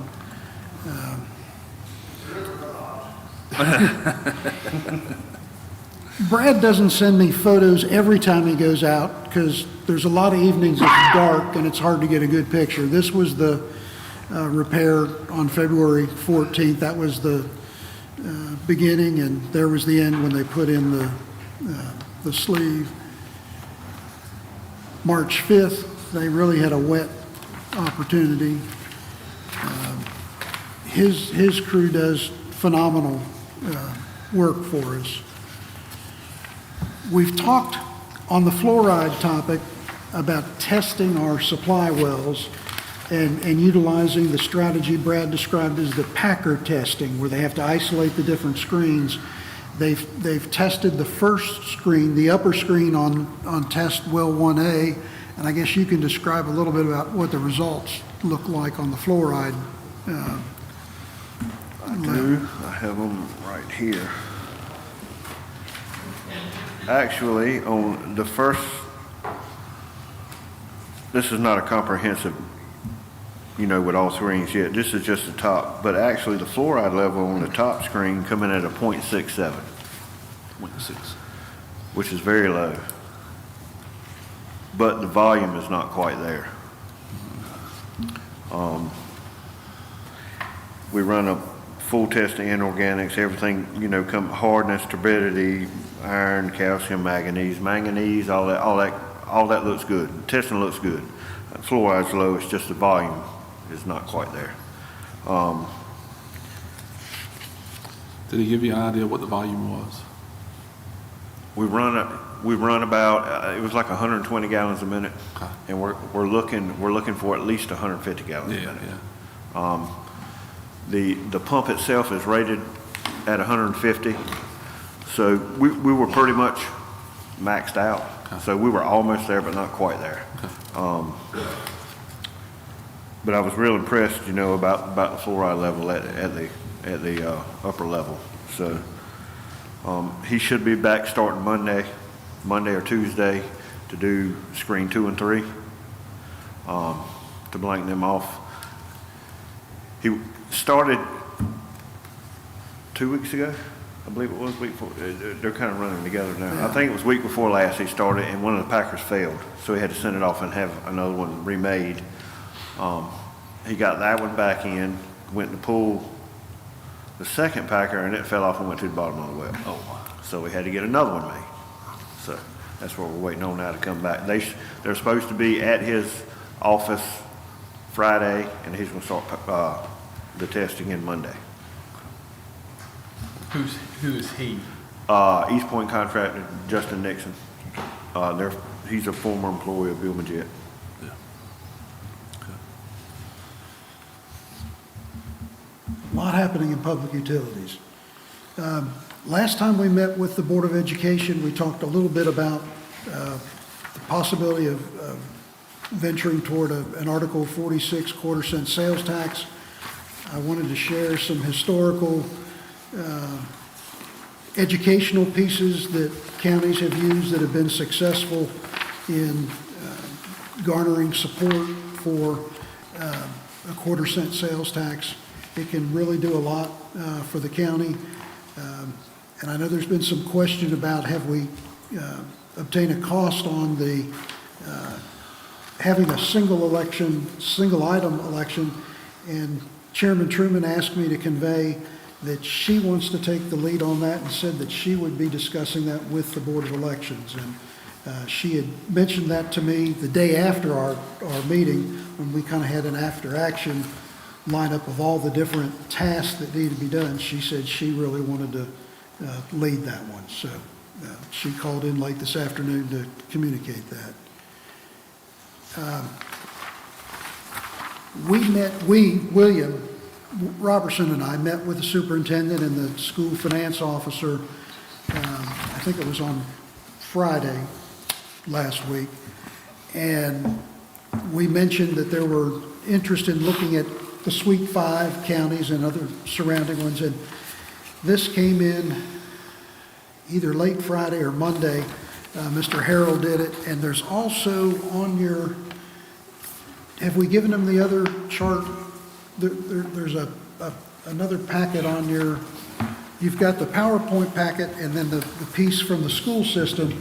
This is their latest updated budget report. I think they presented this first at the school board meeting that they had about a week ago. And I don't know how much of that they delved into that night, but on the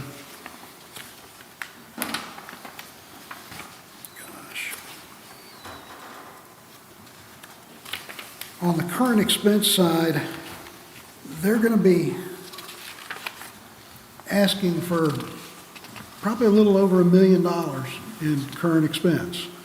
And they're going to come to us with an approach of either spreading it out over 2 fiscal years or asking for it all up front. But this is the initial background data that they provided to us. We clearly have a lot to talk about. The meeting that Ms. Draper mentioned on April 16th, we have the ag tour in the morning, we have the lunch, then we have budget work sessions. I've asked Dr. Williams to be prepared to be there on the 16th so that he can really dive into this with the board. So he's asking for another $1 million on top of the 2.9 we already gave him? It's a $500,000 over the, but he's one of his scenarios was to split it over 2 fiscal years, do 250 additional in 25, 26, and then 250 additional in 26. Those are round numbers, but those are the trend. And again, that's before there are any other adjustments consolidations or other decisions. This is just his initial prototype on the budget. But I want to make sure y'all had it in your hands, and we can send it to you electronically too, but it's always nice to have something on the coffee table. And this was not including the $828,000 bailout, right? Correct. That's history. Yeah. Yeah. Okay. I wanted to mention too, we've got to give some thought to scheduling the Board of Equalization and Review, and we can probably get your calendars out when we're together during the budget work sessions, but it's very likely, according to Renee McGinnis, that we ought to consider a meeting potentially on the 23rd of April. That's a Wednesday after our 16th meeting, and again, that's just a proposal that she's made. And then for the week of May 5th, booking at least 2 days, possibly 3, for appeals that will come in from the taxpayers. At this time, their best projection on mailing out the notices to the taxpayers is March 31st. So that train is coming. And that's all I have. All right. Thank you, County Manager Sauer. And now we are down to Commissioner updates. And Mr. Forsythe asked Madam Clerk to put this in our packet, so. Right. So I'll let you start with the Commissioner. Okay, yeah, I had highlights I included in the packet here, just a summary. After the joint meeting of the commissioners and the school board, I attended the next meeting where they actually had Dr. Watson, who's a UNC Charlotte professor, come and give I guess a question and answer session with them about doing the study. And kind of the key takeaways for me, I've summarized here, but has a price of about $50,000. He's going to assess the schools, basically the 3 elementary schools, staffing that's associated with it, including busing, et cetera, maintenance staff, teaching staff, front office staff, cost of running the buildings. His study would do that. He expects that he'd come back with 3 to 5 alternatives of what could be done. He talked a little bit, was implying some familiarity already with doing research on Buckland and T.S. Cooper and Gatesville. But he said, he was absolutely going to be independent. There was lots of discussion, and when they actually asked me if I'd like to kind of ask him questions, I wanted to clarify that he was talking about only assessing those 3 schools, not what this board had, our resolution had implied and what y'all had discussed jointly with them about it being a comprehensive study to look at the full office, overhead, full staff, full school system cost. He did not say that was part of that, and the school board chose not to do that at this time. So that's just something to be aware of. That's not, in my mind, what we were looking for, but it's a step forward. Talked about they could possibly do a follow-on after this initial thing. He did point out that trying to do something fully comprehensive wouldn't get us very fast. This, he implied, would be something like 6 months to get to this and have us some kind of answer that would help us. That's most of it. I mean, and the key is that, it was stressed, it's the school board's initiative, it's the school board study, the superintendent, we're asking them to do that. It's not us directing, it's us asking and requesting, and they got that message, I think, pretty clear. So as far as the school board, that's all for that. Okay. If I could, I'd like to jump in with another thing since it's my turn. A week ago, Friday, I attended the Albemarle Food Bank's legislative session. I see Miss Vanessa out there. I saw her and talked to her some there. It was really good, well attended. Bobby Hannick was there. Bill Ward, our representative, was there. The assistant for U.S. Senator Tom Tillis was there. The assistant for Senator Ted Budd was there. Lots of folks there. It was a very, very impressive thing. They went through a lot of very eye-opening stuff for me. And Miss Vanessa, giving her credit, she wrote me out a little sheet of paper, which I kept. And my son had volunteered out on a Saturday last time, and he and I volunteered together this Saturday to go out there and work with all the great folks that were putting together the bags and all. I would stress that for our community, it's really heart-wrenching to see the challenges of trying to feed folks. And I know you live and breathe this, Ms. Vanessa, so I keep looking at you because I really have an appreciation for what you do now. But there's a lot of people that, even if we have food available for them, they can't get to the place to get the food. And when we're delivering box meals, there's a limited supply of those. So there's sort of a pecking order of who can get those. And so there's lots of challenges with making something like this work. It's very worthwhile. And I'd say that anything we can do to support them, it's a great initiative and really eye-opening. And I'd strongly encourage my fellow commissioners, if you haven't done it before, to go out there and see it, and to see the other folks in the community, folks that you see around and do stuff, some that are in this room that show up out there to do the work, assemble it, sort through the onions to see that there's 5 rotten ones. You don't want to give those to folks. You're sorting that out, and everybody's working so hard together. It's pretty impressive. So I'd like to ask us to support that if we could. And again, I'd love for Ms. Vanessa didn't want to speak. She says she's not a public speaker, but I'd like to at some point again for them to come forward and make more of a sales pitch and see what else we could do to help them. Very needy part of our community that could be helped. Also on my list, I wanted to talk about, this is Sunshine Week, if people aren't aware of that. This is the week supposedly when they celebrate and talk about government being more open and honest, public records being more freely given. And there was an article I shared on Facebook about, hey, Senator Hannick had proposed, Senator Norm Sanderson had proposed a bill to try and force communities to be more open with their records, that North Carolina ranks near the bottom of all the states as far as complying with openness and public records laws, and that we need to do a lot more. I love it that the Facebook page, Ms. Draper, that you got that going, Scott, y'all, Mr. Warren, that y'all all got this thing going and making it available. Perfect timing for Sunshine Week, and I embrace that very much. I appreciate the compliance that we all do, and we've been over, and I know Mr. Sowers has worked on that just recently, fulfilling a records request, which was awesome. Let's see, I thought I had one more item I don't want to leave out. Yeah, big one. So you mentioned about things. This is a sensitive subject. Somebody mentioned about me posting about not being privy to the current lawsuit. And so I feel compelled. I have asked about this. I've asked for information. I'm a sitting commissioner. If we end up moving towards a settlement agreement, there's no way I can comply with or participate in any kind of agreement where I'm not fully vetted on what has happened. And so while I've asked for it in closed session for the details and was denied, I'm asking now, and I expect to fail, but I'm making a motion for that information to be released to me and Commissioner Berryman. So this is a motion. That'll end my thing if it dies.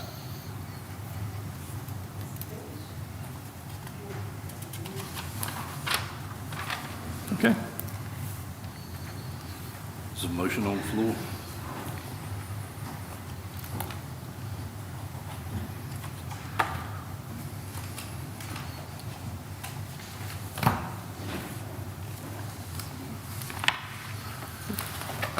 Motion has not properly been seconded. Great. The motion dies. You done with your? Yeah, that's it. I'm sorry. Thank you. All right. Mr. Raintree, next on. It's good evening, Gates County citizens. My first report is the Trillium Health Resources Report. On April the 25th, there will be a re-entry simulation at the Upper Room Assembly. Sign up began at 8:30 a.m. And then the simulation is going to take place from 9 to 12 noon. There will be refreshments. This simulation is free to the public. Now, this simulation is going to, for the participants, for the citizens who want to participate in the simulation, what it's going to show is going to show the transition of those who were incarcerated back into society.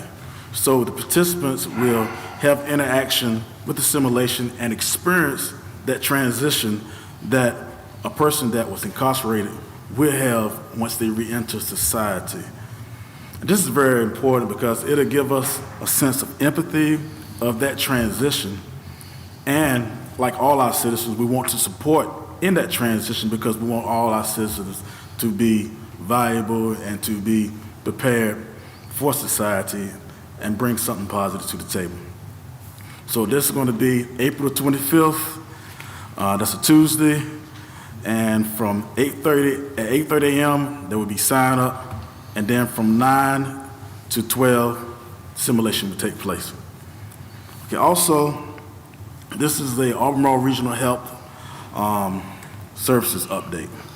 I will be attending Public Health Day, sponsored by the North Carolina Department of Health and Human Services. Public Health Day.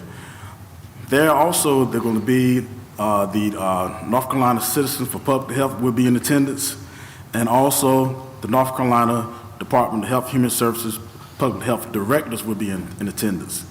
We will meet with the legislators, state legislators, to discuss strategies on how to improve public health.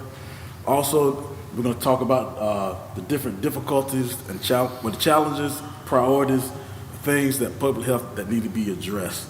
There's going to be training provided also, and that's going to be on April the 15th in Raleigh, North Carolina. I will be in attendance for that. The other update I have is a DSS update. The North Carolina Department of Health and Human Services have released the 25-26 budget narratives. And this is very important because the budget narratives affect our DSS in 5 capacities. And I would like to read those. First capacity, unlicensed kinship care reimbursement. The second, emergency foster care replacement funds.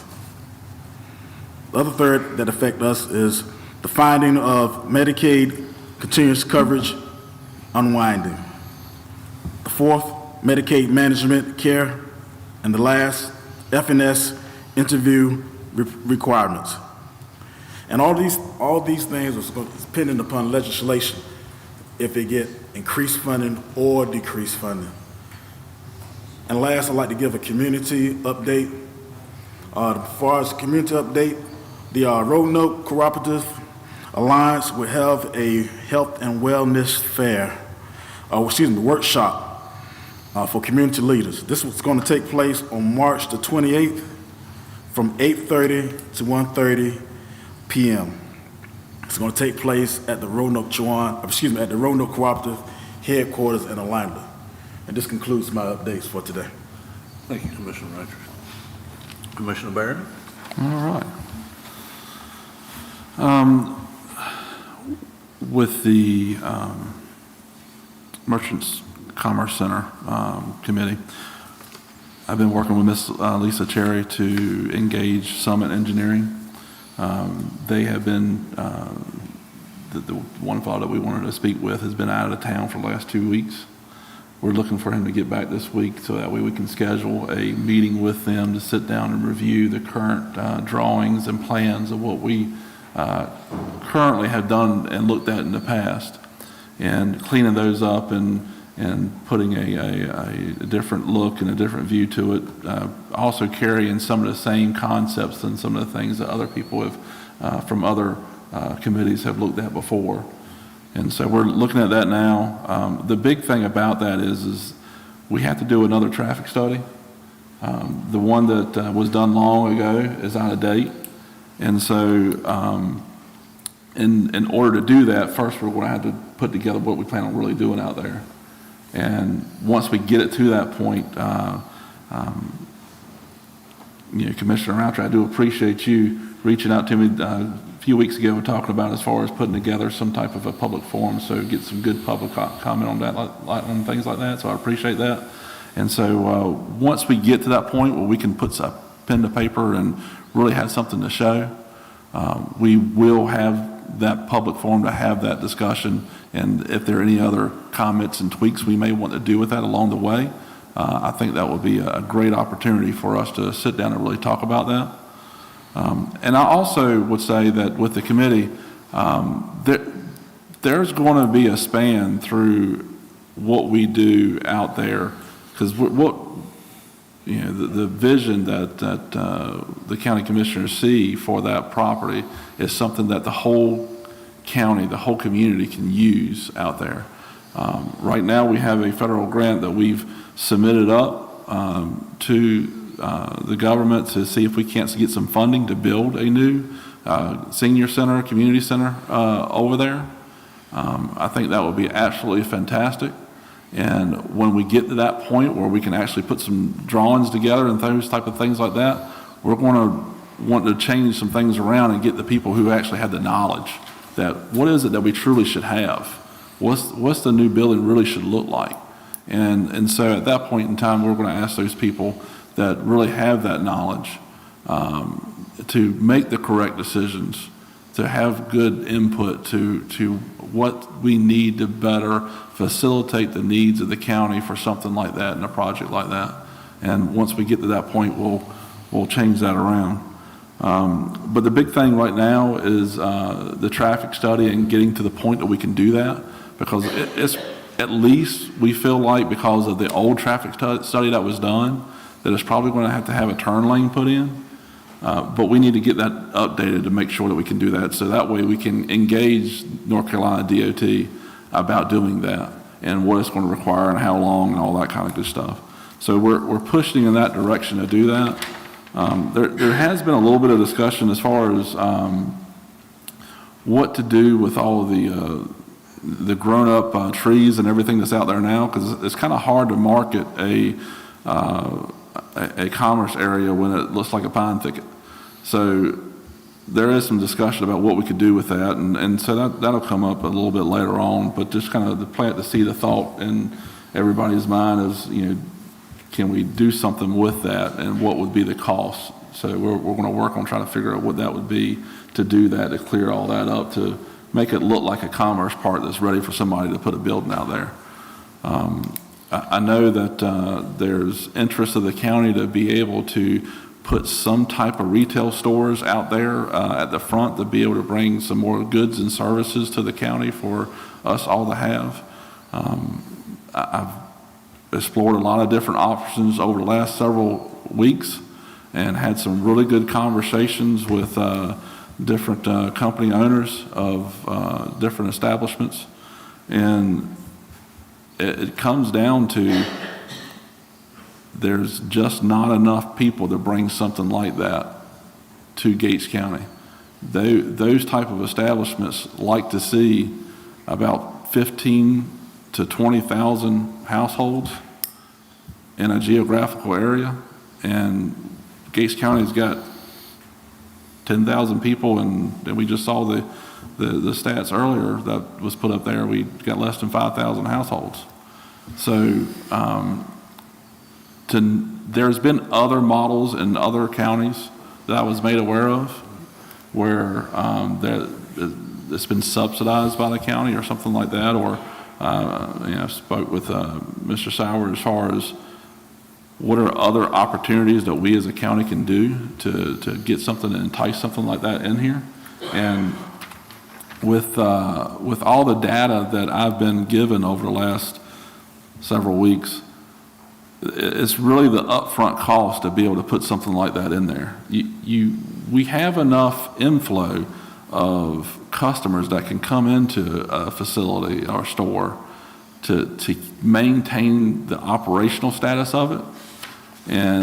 But it would be the upfront cost to be able to build something that would really be meaningful for the county and us to be able to use. So I'm going to try to explore that a little bit more and see if we can't maybe get some grant money and things like that to entice companies to come in and to do that if we can supplement their upfront cost.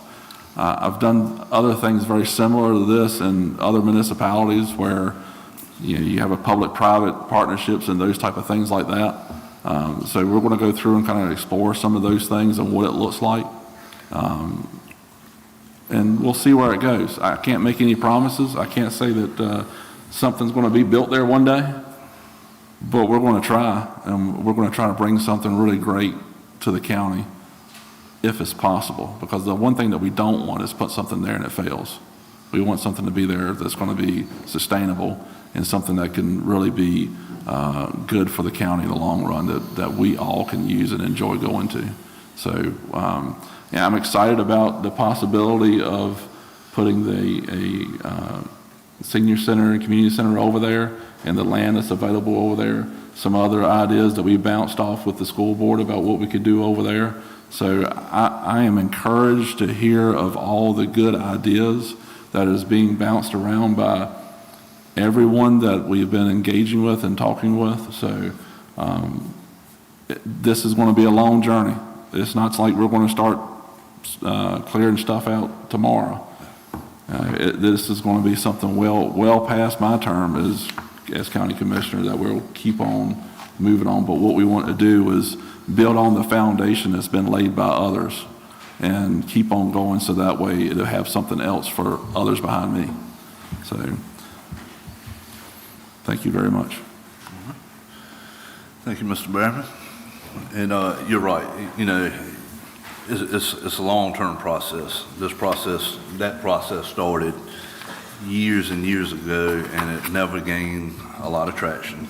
And I feel that you can get some traction on it. Yeah. So, We're working. I've had some really good conversations, and Bill Alexander, I do appreciate his time that he spent with me and giving me a understanding of exactly how a grocery store they really need and what the cost for that would really be. So I do appreciate his time for that. And I would like to echo off of something Commissioner Raintree said about the transition in stages back from incarceration or whatever you want to call it. But it's something I want people to understand is these people are coming back to the county anyway. They're from here. And the statistics show that there's a good possibility that they'll get back there. We can help them. We can help them not get back there. And if they don't go back there, it saves Sheriff's Department time, it saves county tax dollars. So I think what you were talking about is great and it's fantastic and wonderful. I do not have a lot of commissioner updates. I'll remind everybody that we have a clock on order for our 5-minute mark, public comments. I've been working a lot of long hours for my other full-time job is what I call it. So I have not done a lot with the county, for the county. Coming up probably next week, I'm going to get full blast back into it. So I will apologize for that. As you can, I do not have my normal attire on. I come right straight from work here. And I feel sorry for the guys sitting up here because I smell like a paper mill, I can promise you. Do have a PCG board meeting coming up April Fool's Day, April 1st. So looking forward to seeing updates on the work they've been doing and a much needed rehab on our landfill. And that's pretty much all I have. I appreciate everybody coming out. It's good to see a good amount of people in the audience because y'all sitting out there is why we do what we do. Y'all matter. So at this point in time, public comments, we have the second public comments section. Do we have anybody signed up, Mrs. Draper? We do.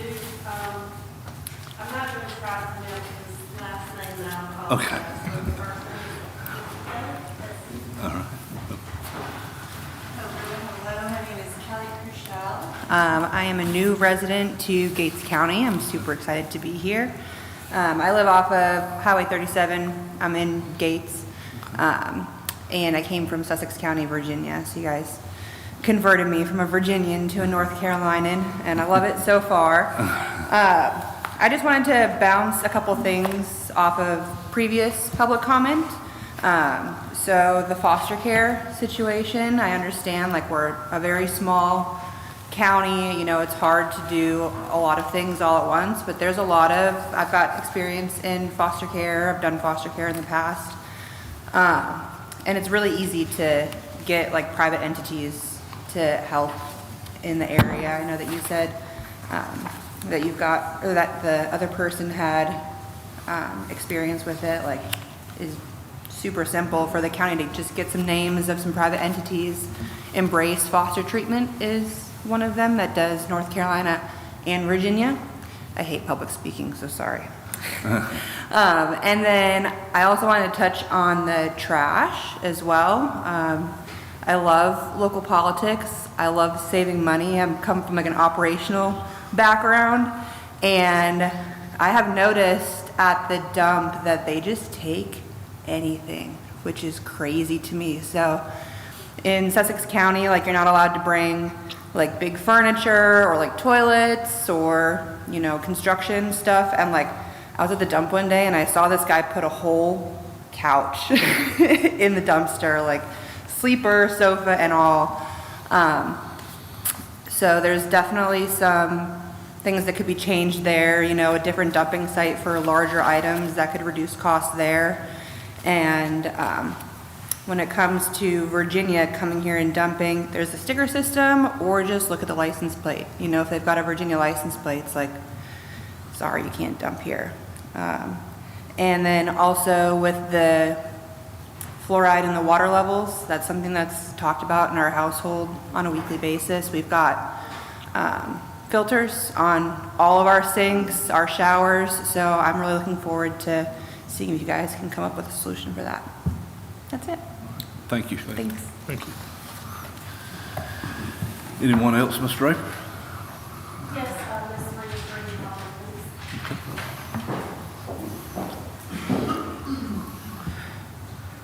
Two things with two other hats I wear.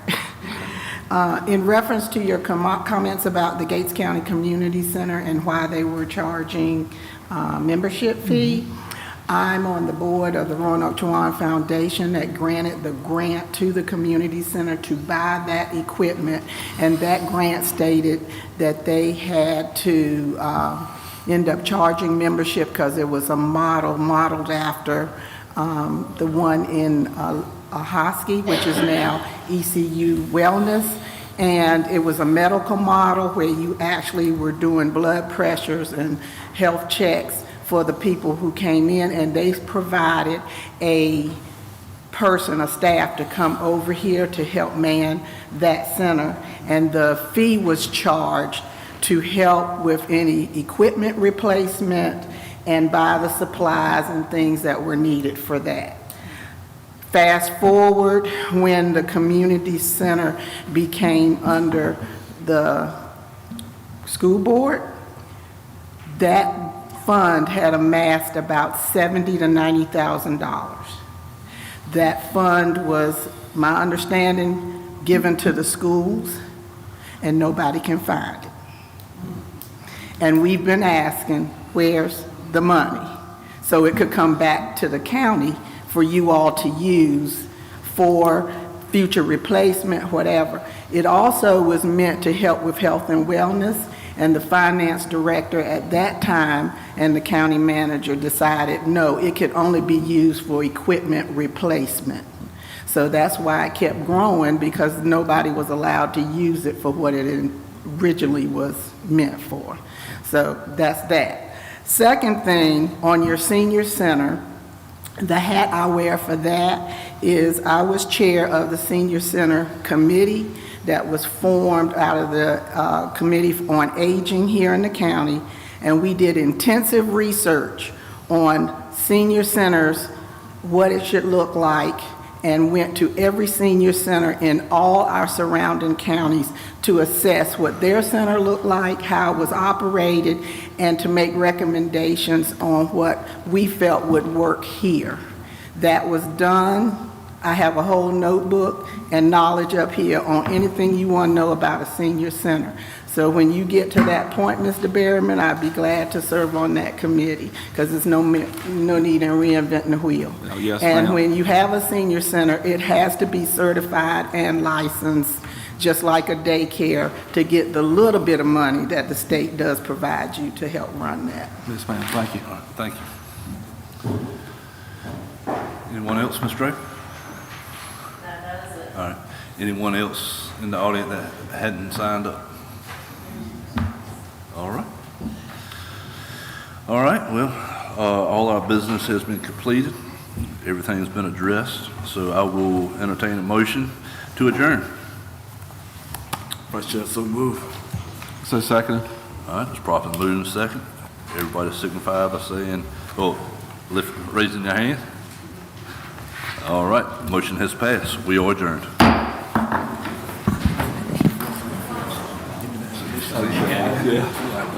I appreciate that. Yeah, I knew you'd know a lot more about that.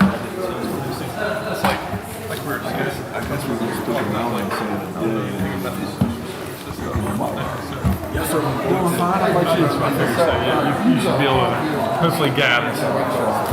Yeah, man. No, thank you. Thank you.